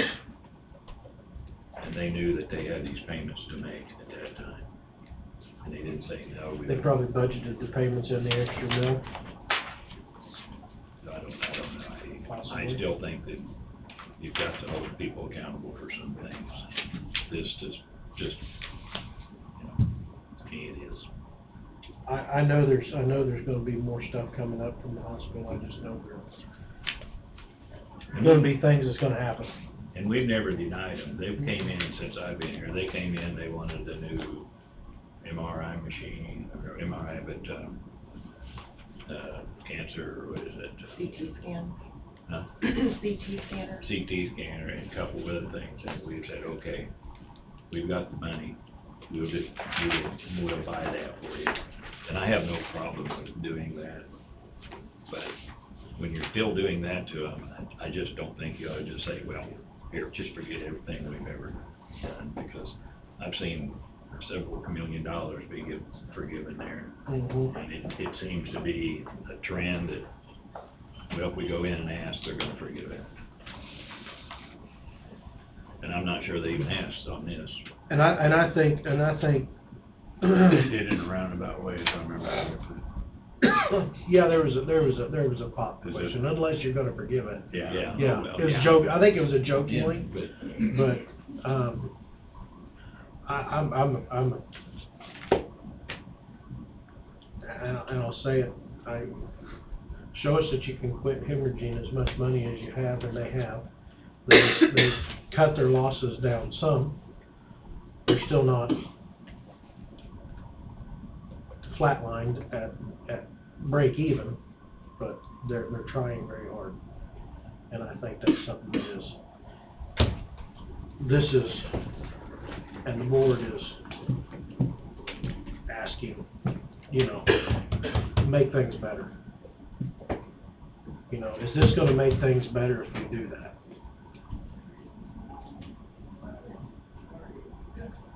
well, they're not gonna be trying to hire high-dollar staff for Sunset. They ought to have some extra money to make this payment with.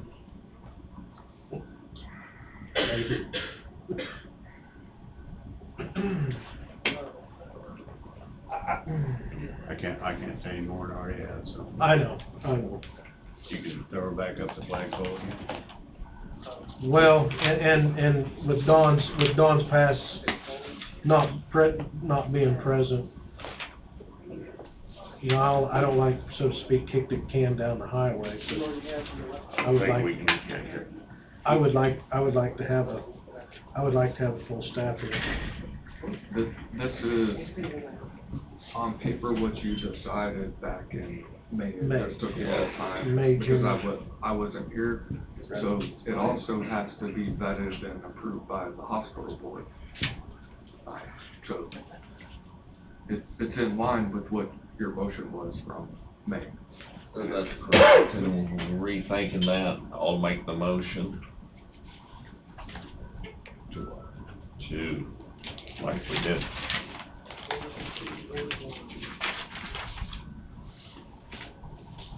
Move to approve resolution number 893. No. Next one down. Move to approve The third agreement to modify promissory note between Barrow, Coffee County Health and lender Coffee County. I'll second that motion. Tim's moved, Bob seconded. Any further discussion? Some number. Hearing no discussion or any more discussion, all in favor say aye. Aye. Aye. Motion passes. So at least I talked, so I won't completely disagree, but at least I got to say something. So now it just needs to go to the hospital board, and I think their next meeting is on 28. the 28th. So I won't sign any of this documentation now until the hospital board signs it. I mean, I think you can, because you just We approved just it. Now, approved it. now it's up to them to see whether they're gonna sign it. And I just say this, because we're gonna have two new commissioners coming, we got one commissioner coming. If this is brought up down the road, because I don't have any idea what their opinion is, and at this point, I don't want to sound bad, but it doesn't matter what your opinion is right now. But maybe their opinion is that, hey, we want to forgive it, whatever it is. If that's what the commission chooses at that time, that's what it'll be. But we made this, as Wade just said, we made this motion and stuff back in May, and this is the way we wanted to set up as a commission. So why would this same commission that made that motion change it? I think I made the suggestion back in May that we could do this. You did, yep, you did. Didn't fly then either. No, it didn't. So the last payment, just, if you follow the new schedule, is June of 2047. 2047. So it extends that out there. The other thing is, We'll be dead. payment one will be due December 31st. And if that payment is made, what's used to say you can't immediately return that to the hospital. I mean, use it for their purposes, or any of the payments made. Forgive those payments, and you need to keep track, because now you have two firm dates that are in the schedule per year, December 31st and June 30th. So prior to those dates, on the anniversary of the payment schedule, or when they come in and ask you to revisit it, you can take action if you want.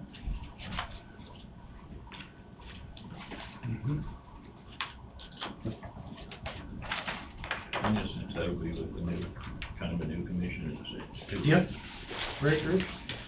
And a whole commission, hopefully.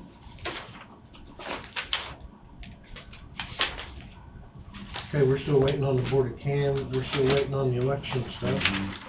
We've got some road and bridge stuff here. I'll wait for Roundtable.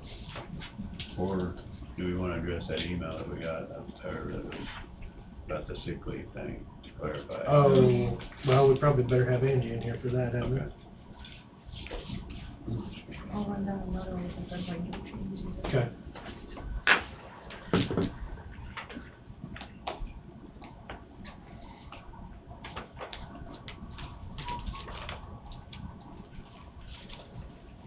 Don't know what email you got, because I don't think I got an email. I didn't. Who's this from? I didn't get an email, it was just an email that sent out to department heads about the sick leave, and I think there was confusion about how that was to be structured with the buyout.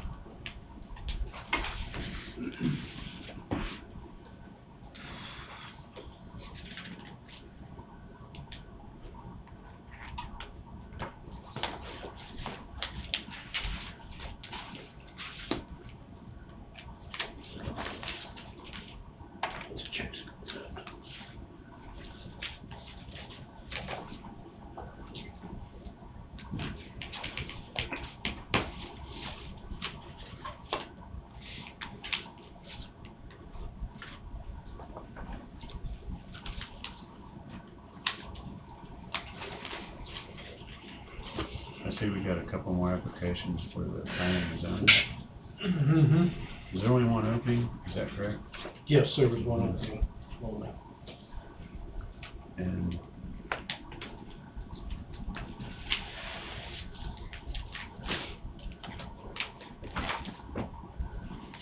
so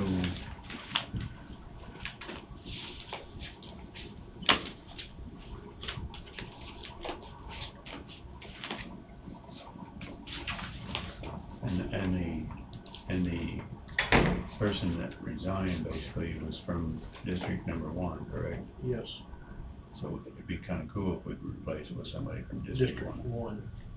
There is one application in there of just that. Yeah, I kind of figured that'd be, Two of them from District 1. Was it? Oh, yeah. yes. Two of them from District 1.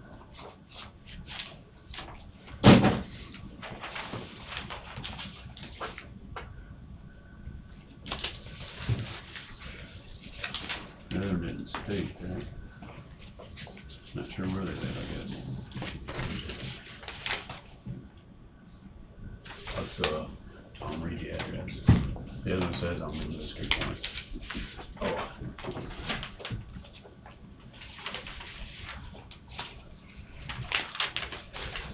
I was reading names and, qualifications.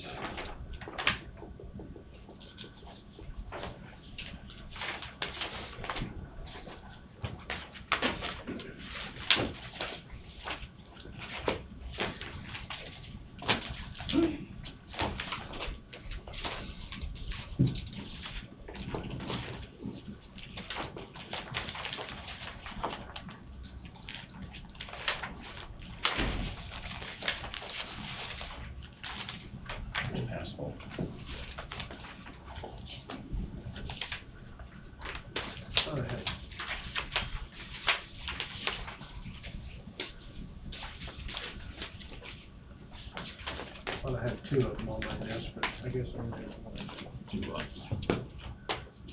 planning, zoning. There's two, and then you had one that one you had earlier. Yep, I've got him. Okay, yep, I got it. Never mind.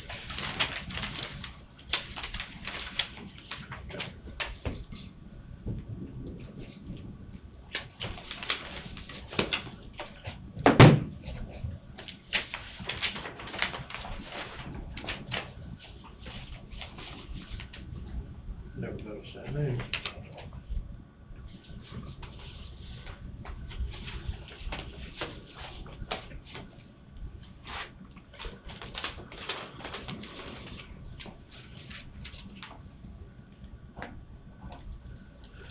I never noticed the first name.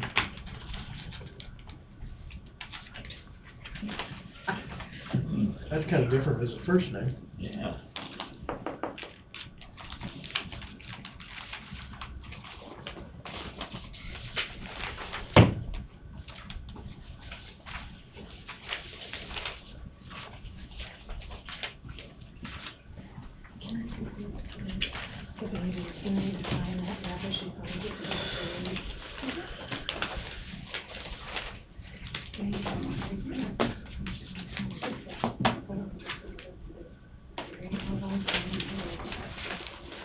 She needs to sign it and look at that, and then give it to Dave. Okay, thank you.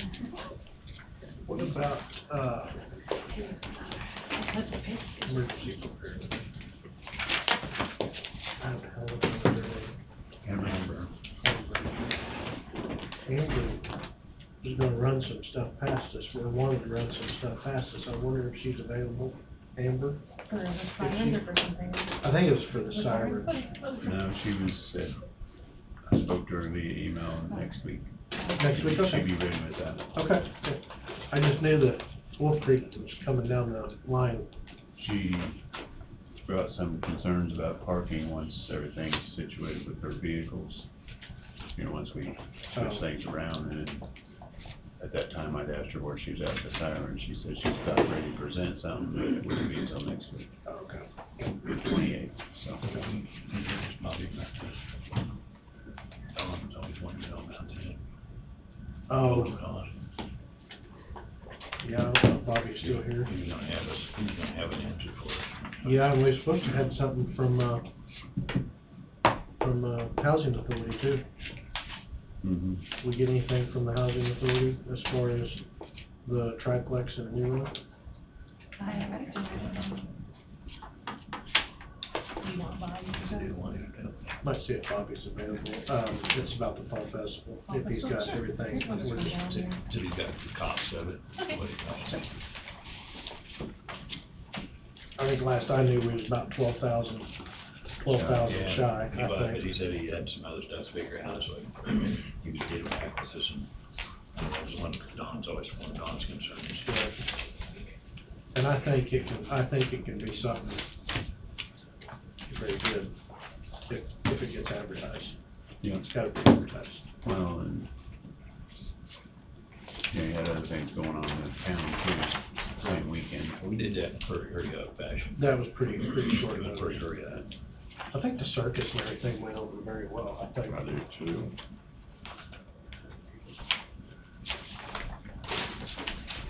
So,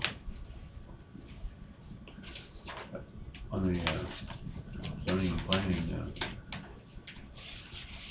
we go with somebody in District 1 to replace somebody in District 1. That would take us down to 2.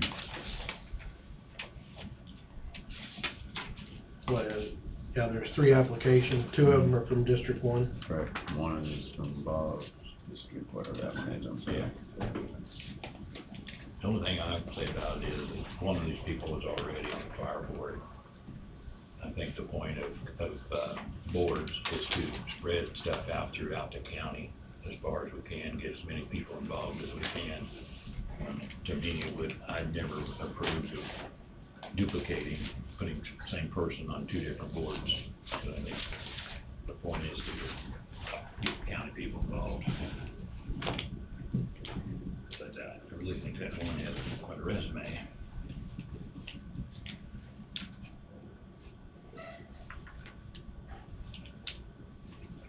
And it is in a large position, but I still think that if we had someone from District 1, we should be trying to fill it from them. 'Cause we already have 3 from District 5 on that board. Well, he's actually heading out to a meeting, he could possibly come back later this afternoon, but since this is it, it's Yeah, next we'll week. get next week. Next week, we can get ready for next week. Give him You some want time. I know he's been, I would have a problem. I think it's about original.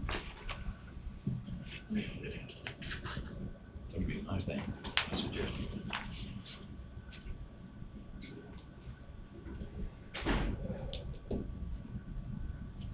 is there a motion for a zoning or planning board individual? Yeah, so I'll make a motion, we appoint Nathan Strotter to the planning and zoning board. I'll second it. Tom's made a motion to appoint Nathan Strotter, 1011 Neosho, Burlington, Kansas, as planning board member. Seconded by Bob. Any discussion? Hearing no discussion, all in favor, say aye. Aye. Motion passed. Nathan Strotter, you're the winner. I'll get a hold of him and Bobby and Hunter. Yep. When's that effective? Right away. Yeah, it could be Yeah. Immediately, because there's vacancy. Yeah, there's nobody there now. I guess Yeah. it would take place. Which they can still, unless they have some, I think they had to call somebody in the last time to have a full panel, I So think. it'll have to take effective 11/21. When's the term end? Huh? When's the term end? We never looked that one up. He is, Geez, he's just filling he's filling a term to, Sorry about that. No, you're fine, you're fine. Those are the things I did not think about. You passed it. yeah, pass it, and then we'll move it. I seen it when I drove. One more page. It's 3-year terms, so it takes effect 11/21/22, it'd be 11/21/25. Well, he's fulfilling the one that ends next year. Oh, that's true. He's fulfilling, yeah. So 4/30/23. So that's when it starts? Yeah. No, it starts now. It starts now. Starts now. His but term he's- will end 4/30/23. His term will end. Yeah, so he's only gonna be there about 5 months before he has, But he can re-up. and then he Re-up. can re. Okay. Thanks, Peter. Yeah, still have his feet wet, right? Yeah, he'll know if he wants to read. He'll know if he wants to. Yeah. Thank you, Mark. Thank you. Well, like I say, there's, people need to get involved in these boards, they really do, and there's people that try, and, there's something else they can get into if they wanna get involved. Get involved in your community. That's it. Sorry, sir. I have that one, because that was the exact page. See, I just, It's right on top.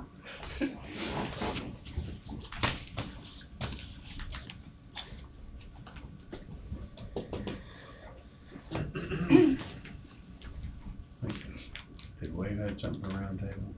I don't know. Yeah, I can go chat again for you guys. I think he did, if I remember right. Wait, do you spell your name with a Y in it? Yes.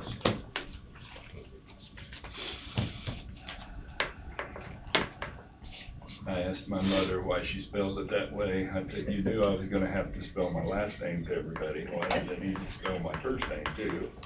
She informed me that's how she wanted it.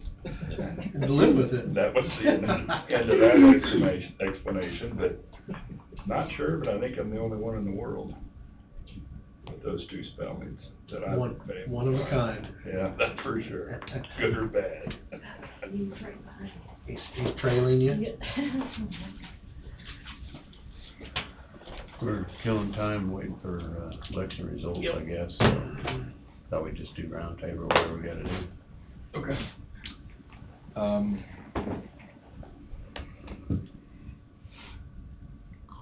I don't have anything earth-shattering, but we probably do need to follow up on a discussion from last week.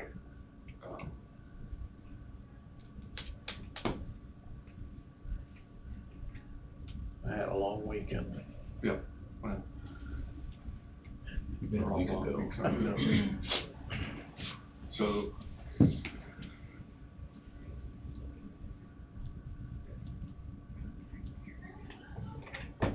let's let me get back for a walk. Pass, and you can come back to me unless you're already done. No, we just started. Okay. Got anything for roundtable, young I lady? do, I have another abatement that was brought in. We only do one a day, sorry. No, I'm just kidding. Well, okay then. So when the split was brought to me, the land values were switched. So I have a copy of their correction. It's actually for Tim. Oh, we can't No. approve this. So the second page is the corrections that they were making, and you can see where they switched the two.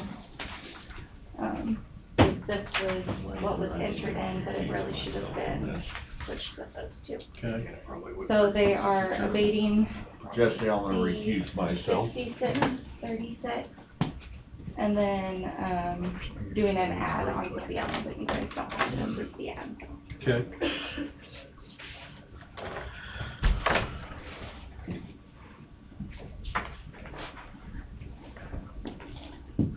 Motion moved to authorize direct chairman to sign one tax abatement for $56.36. What's it say? Evaluations? When the property was split this year, the ag land values Okay. were turned around. Johnson Trust is the abate. Also moved. Moved by Tom. Seconded by Jesse. Tim, any discussion? All in favor say aye. Aye. Aye. 3-0.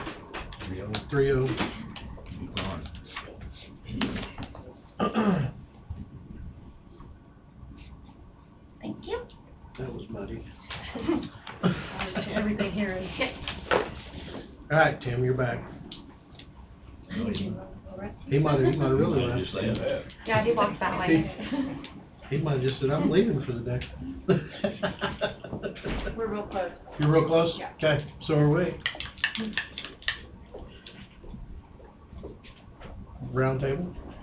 We'll skip Tim. We said we gotta wait for Andy on it. It's just that sick leave thing was all I had. Oh, yeah, that's right. Bob? Nothing? Andrew? I'm making a Tom list for covered Wade. mine. Tom covered yours? Okay.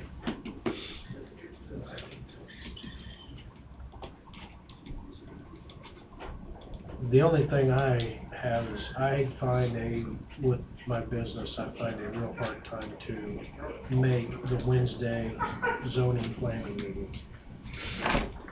I had emergency call this last Wednesday and I couldn't make it, and they was having a hearing. I didn't get the call till 6:30. I was on the way down, had to turn around and go back, so. There's an alternate on that, isn't there? On the zoning planning, Yeah, there should. if there is, Mostly. I know Tom Mostly has- have alternates. Tom has come in I could be your alternate if you need me. for times, but I just felt that I don't know. there was, it doesn't say anything about an alternate.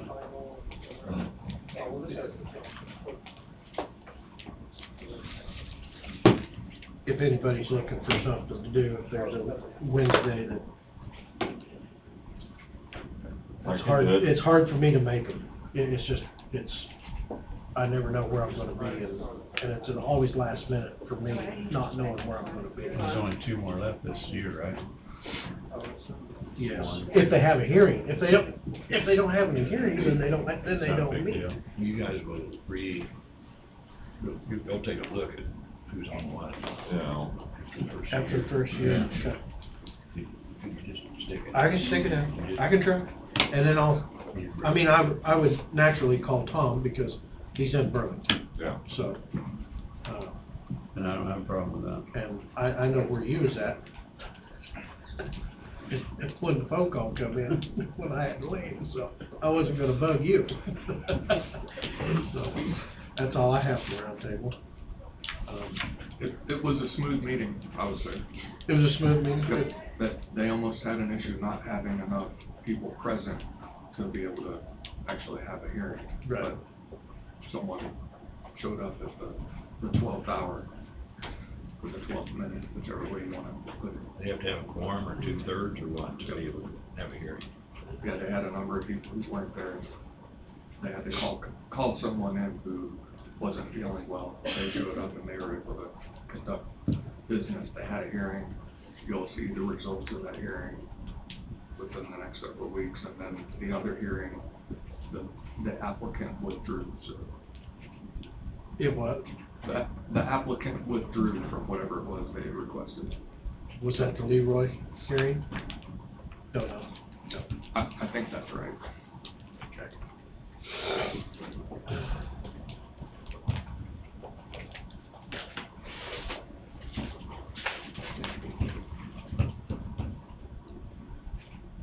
Yeah. Yeah, I don't see an alternate for planning and zoning. Well, there used to be one, because I used to be old Freddy's. He was friends. I know, see, Fred was on the board and I was over and it doesn't mean that things haven't got, things didn't get dropped.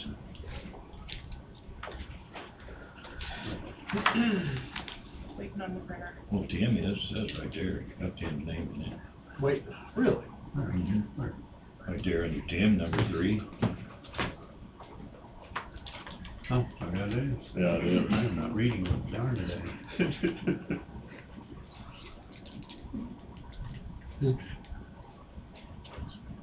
Well then, What? there you are. Yeah.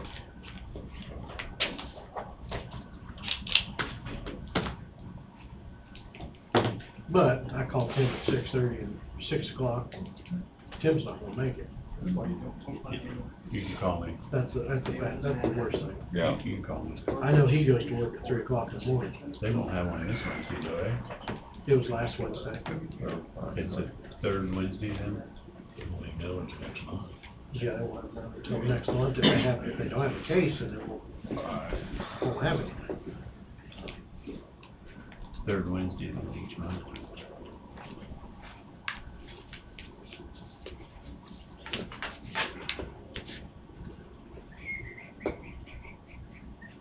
How about them Chiefs last night?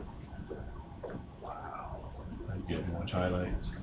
You gonna stay up and watch it? No, They pulled it out, didn't they?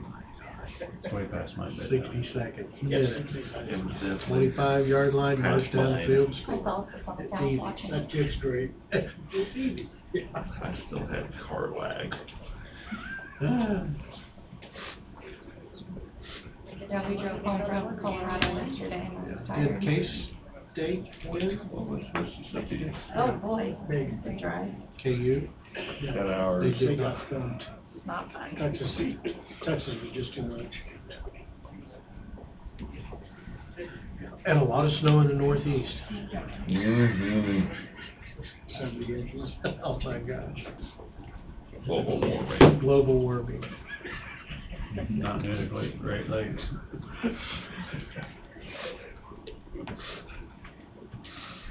Good times. Can't imagine. They can keep it. You know which one the ex-vice president made up global? No. Gosh, yes. Because the fuel bill be clear it. No, I'm not opposed to trying to go green. anything, but I don't think there ought to be like flip of the switch. Yeah, that's I mean, why don't we ease into this instead of shutting the pipelines down and, Old power plant. I mean, really? We And might trying to need have- that energy. And trying to have all this electric vehicles and everything, and they're shutting coal power plants down, where are they gonna get it? Don't add up. Yeah, I don't know. You just plug it in the light socket, it's okay. Just plug it in, it happens. It'll be like Johnson down there at the jail. We only plugged 2 heaters in and blew the breaker. We only plugged 3 cars in the neighborhood out. Exactly. Let me tell you, lights start going out when it's 0 outside. Mm-hmm. It's gonna cause a problem. Yeah. In California, you can only run your air conditioner a certain time of day, but Yep. you still had to plug your car in so you could go to work the next day. Yeah. For 2 weeks, they had told everybody not to plug their cars in. Well, how are they gonna get somewhere? If they had one, how are they gonna get somewhere? A diesel bus. Have the diesel bus come and get them. Call Uber. Yep.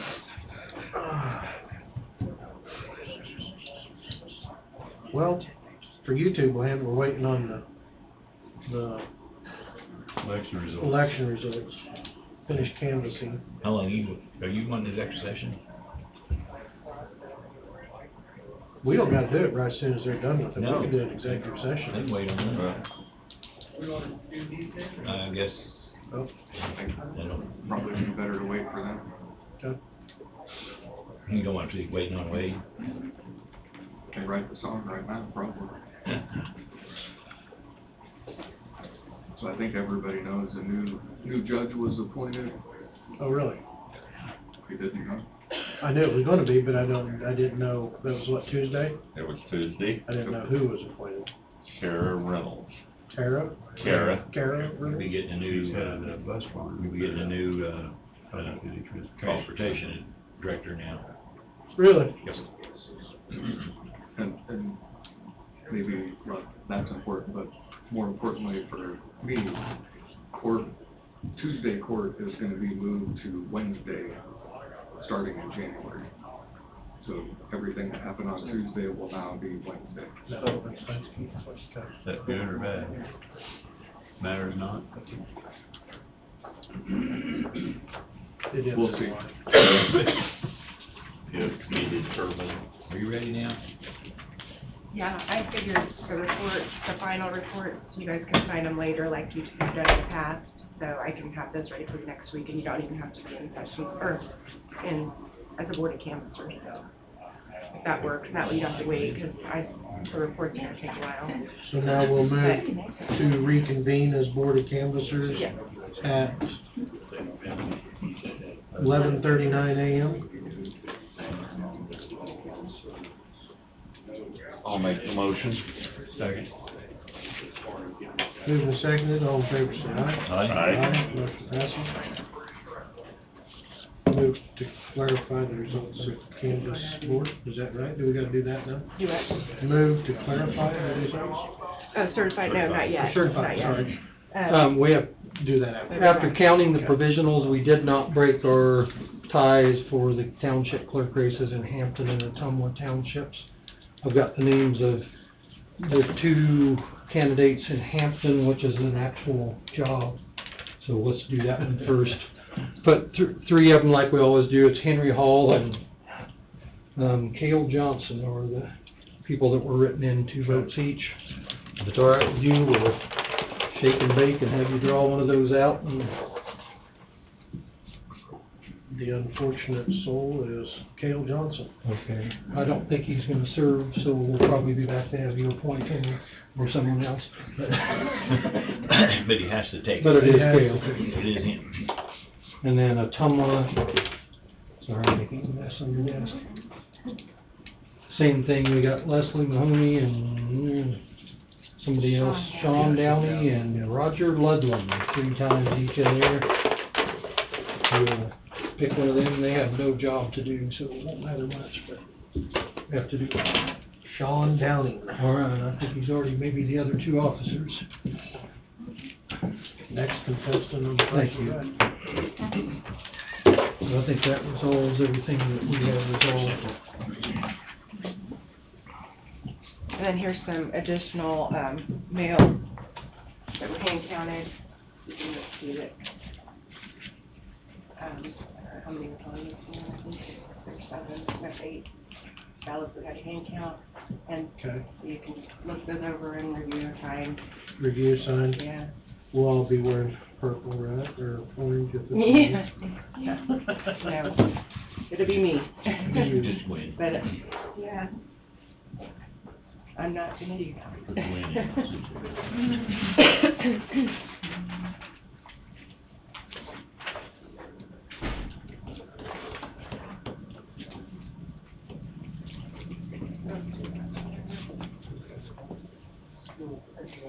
Yeah.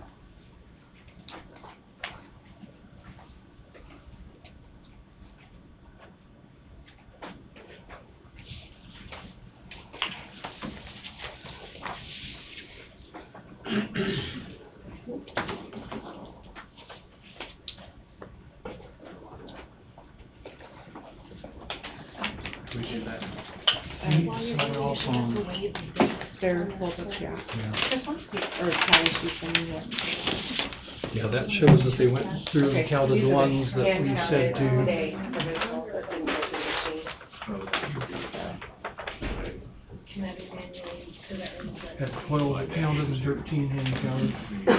That's just checking the yes, that those are the ones that we told them to count. They counted those I and put these right here to make sure. then the sheets are, they counted them.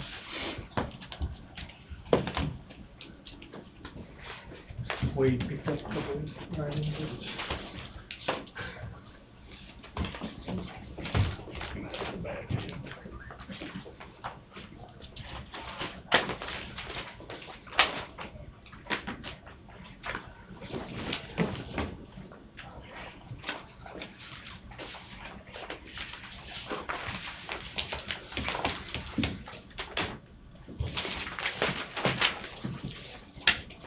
Do it this way.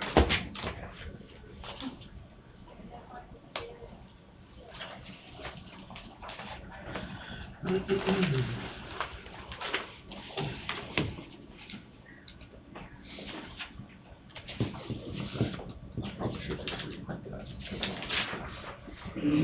I'm just gonna Reprint. fix that page. Okay. This is the one that we did, to change the date. Oh, okay.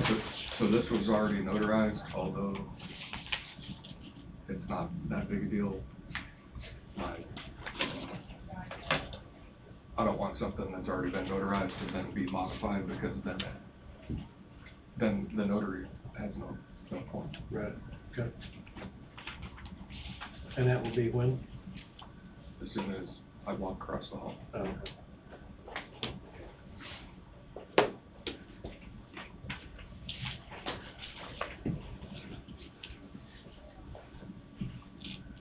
If I can jump in while you're signing and stuff, just to give my speech for our election workers out in the polling places and on the boards here. We had a great bunch of people, like we always do. Had some new people that have taken over that you never know if you're gonna find the next one. And they take a little bit of flack, and maybe more than I'm aware of, because I'm in here sitting by my phone. They did a fantastic job. We upped our training on a couple areas, like our provisional ballots last time. We just weren't on the same wavelength, and we got that nailed this time, where it was just perfect. They couldn't have done a better job. Good. And this is kids from 16 to people that, I'm not even gonna say how old this ones are, but we're pushing 80. Everywhere in between, and they show up at 6 in the morning and stay till everybody's gone after 7. And then the boss from the side has to come to Burlington with votes, and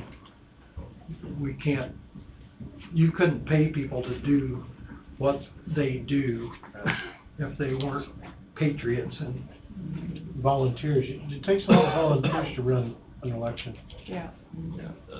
A lot. Yeah. and they something that complicated, and they do it once or twice a year, and then you have to remember it all again. I would not be good at And it. and the first thing that happens in the morning is everybody comes at once. It's like noon at the Dairy Queen. You know, Yeah. it's- It was definitely a steady stream all day long everywhere. I know, the Great. Lebo was just all day long. I mean, there wasn't a slow time up there, I don't think. But if you know who your people are from your districts there or whatever, you might slap them on the back and tell them thank you. If you don't know, I'll give you the list, you know. Maybe I'll put something in the newspaper thanking the election workers. I've done that before. I think so. They really do go above and beyond. Most of them got better things to do that they could go be doing, and they sacrifice that time. Oh, okay. And take some guff and get it done. So, if you're okay, then we'll just have all the reports next week and you can just sign off on those. This'll be the final total, which, Okay. like I said, we always have done that in the past too, when we had the big old books that you guys would Right. sign, but Right. we're not gonna have that anymore. And, yeah, as soon as I have her report with the provisionals in there, I'll log in on the state and we'll enter our official results with the state, so we'll be done with them. Except then they're gonna give us questionnaires about how many left-handed provisional ballots we had and everything like that. It takes forever. So do we Move to certify, yeah.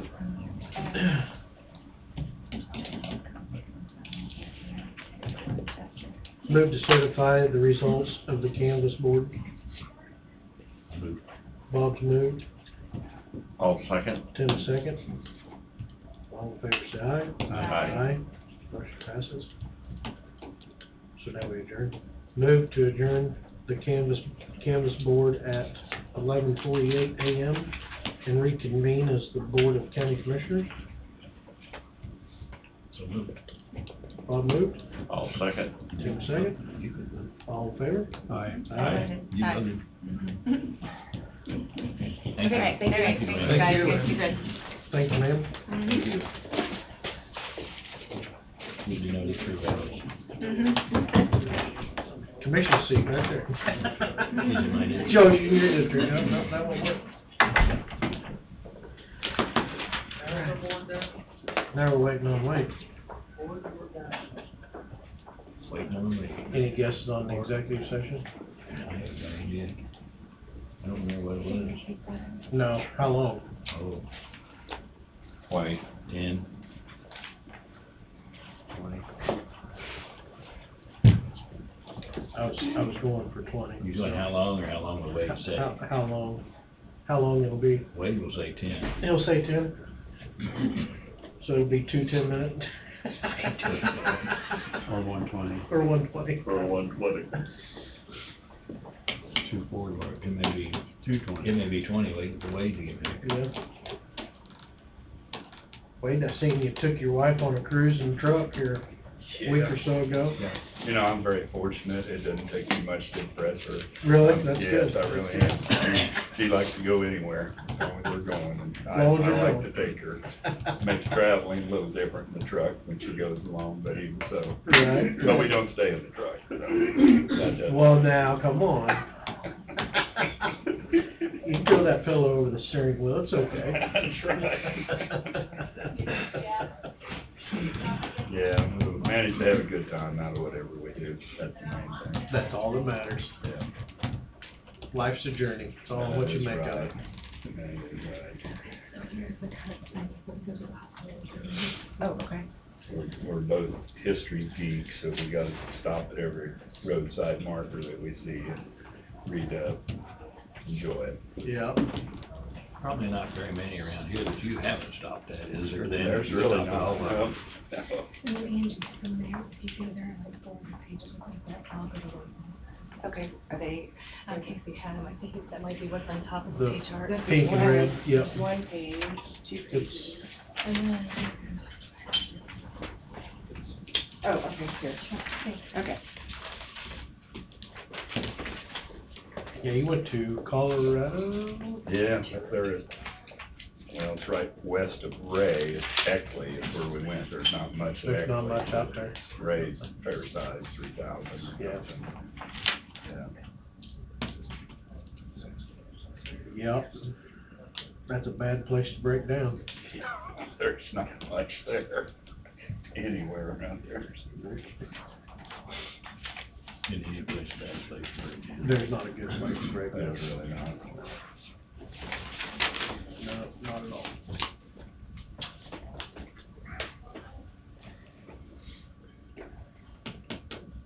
Well, we're not gonna get out of here before noon, guys. I guess we could. You got other plans? Your lunch date just left. Well, I'm probably not too far behind, I don't know. You have mutual plans yet for the day, don't you? I'm just curious how long wait, was gonna request an executive session. Well, we've got 3 of us thinking 20 minutes, and we got 1 thinking 10 minutes, so. There's no way it can be done in 10 minutes. 15. Hey, it's in the middle, it's in the middle of the road. I still stand at 20. I'm going on what I think we will request, not what it might take. These last few meetings kind of been like Vegas, we're on for everything, and it'll take a while. Oh. Yeah, Now Angie's back. yeah. We was gonna talk about that clarification on the sick leave Oh, yeah. buyout. Yeah. So, I wasn't sure if I misunderstood or what you guys intended, and Tom and I talked a little bit. So, did you intend for us to deduct the 160 and pay them half, or is that when they leave? Or if it was just pay them half of anything over the 960? I was under the impression it was full rate, 160. No, sorry. Half, The yeah, buyout, half. just the buyout. Just the buyout was Was half, over the 960. I understood it was over the 960. over the 960. Right. I did too. Okay. Half of anything over 960. Okay. But they had 1,000 hours left and they got paid in full for 5 hours. 500. Just like when they retire. They get the 160 at full rate and then half of anything over. Correct. So Okay. that's what the buyout would be, Yeah. anything, half of anything over 960. Okay. All right. I misunderstood that and I sent an email out and I asked them to retract that, so I want to get clarification today. Tim had some phone calls. I didn't have any phone calls. I had phone calls very concerned. As far as one person said they really depend on that down the line. And they're gonna get it down the line. They're gonna get it. We're not taking it away. I mean, I guess I don't understand what they depend on. So they're using it as a retirement fund. Yes. Why don't they take the money that they get and put it in an investment? But still, you're only talking, what, 3, 4 people? And it wasn't That very was many- over 960. It wasn't very many days over the 960. Now, some of them was twice over Twice over 960. 960. Yeah, oh, yeah, that's right. 1,800 hours. Yeah, but anyway, But we're he's- just putting back, everybody back. But he's not losing anything. Well, and that's true, I mean, because in the past, everybody had to give up not 160 hours to give it to the sick leave, and Right. then they only got paid half of what was left, so now you're getting paid full 160. Half of it. And half of anything over Yeah. 160, up to They're going, 960 they're hours. gonna get, actually, it's a benefit for them. They're Right. gonna make more money. Right, right. Than what But they were. they're wanting to save it until they're, Keep accruing. Yeah. keep it as a slush fund later on down the road. They're only But, getting 50% of what they're. but they can take 50% of it now. Of course, Uncle Sam's gonna take a chunk of it as well. But they ain't gonna take all of it No. and invest it. They wanna take as much as they would if they took it, if they retired and took it all. Exactly. You ain't gonna take as much right now. So, do it at a different tax bracket. I just wanna make sure we all were on the same page. Yeah, 50% of everything over 960 is the buyout. 50% over 960. Is the buyout. Okay. The way it was is lose one, Waiting on me? we're on you. Imagine that. I think we got that resolved. We got that one resolved. Yes. That Sorry was- about that right. misunderstanding on my part, but everybody was talking all different things last week and I was like. I can understand that. I was being advised about a tear in my suit pants and how to remedy it. So, I didn't even know it was torn. You probably didn't either. But I got a pair of jeans that are torn too. Yeah. I'm gonna request a 15-minute.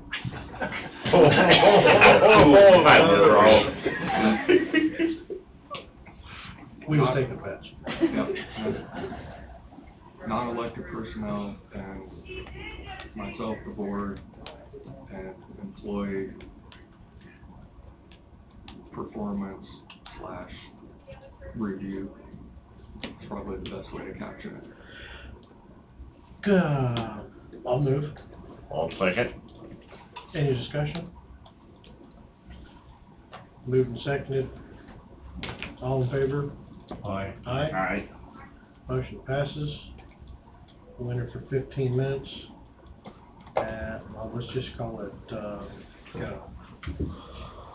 12 o'clock. And just for you two, there's probably be nothing else taking place after this, so you don't sit around for executive session. The minutes are changed. It would be in the minutes if there was no motion made on that Okay. particular topic. And maybe there was. Thank you. Is that all you got, Wade? Yep, and, requesting no action be taken.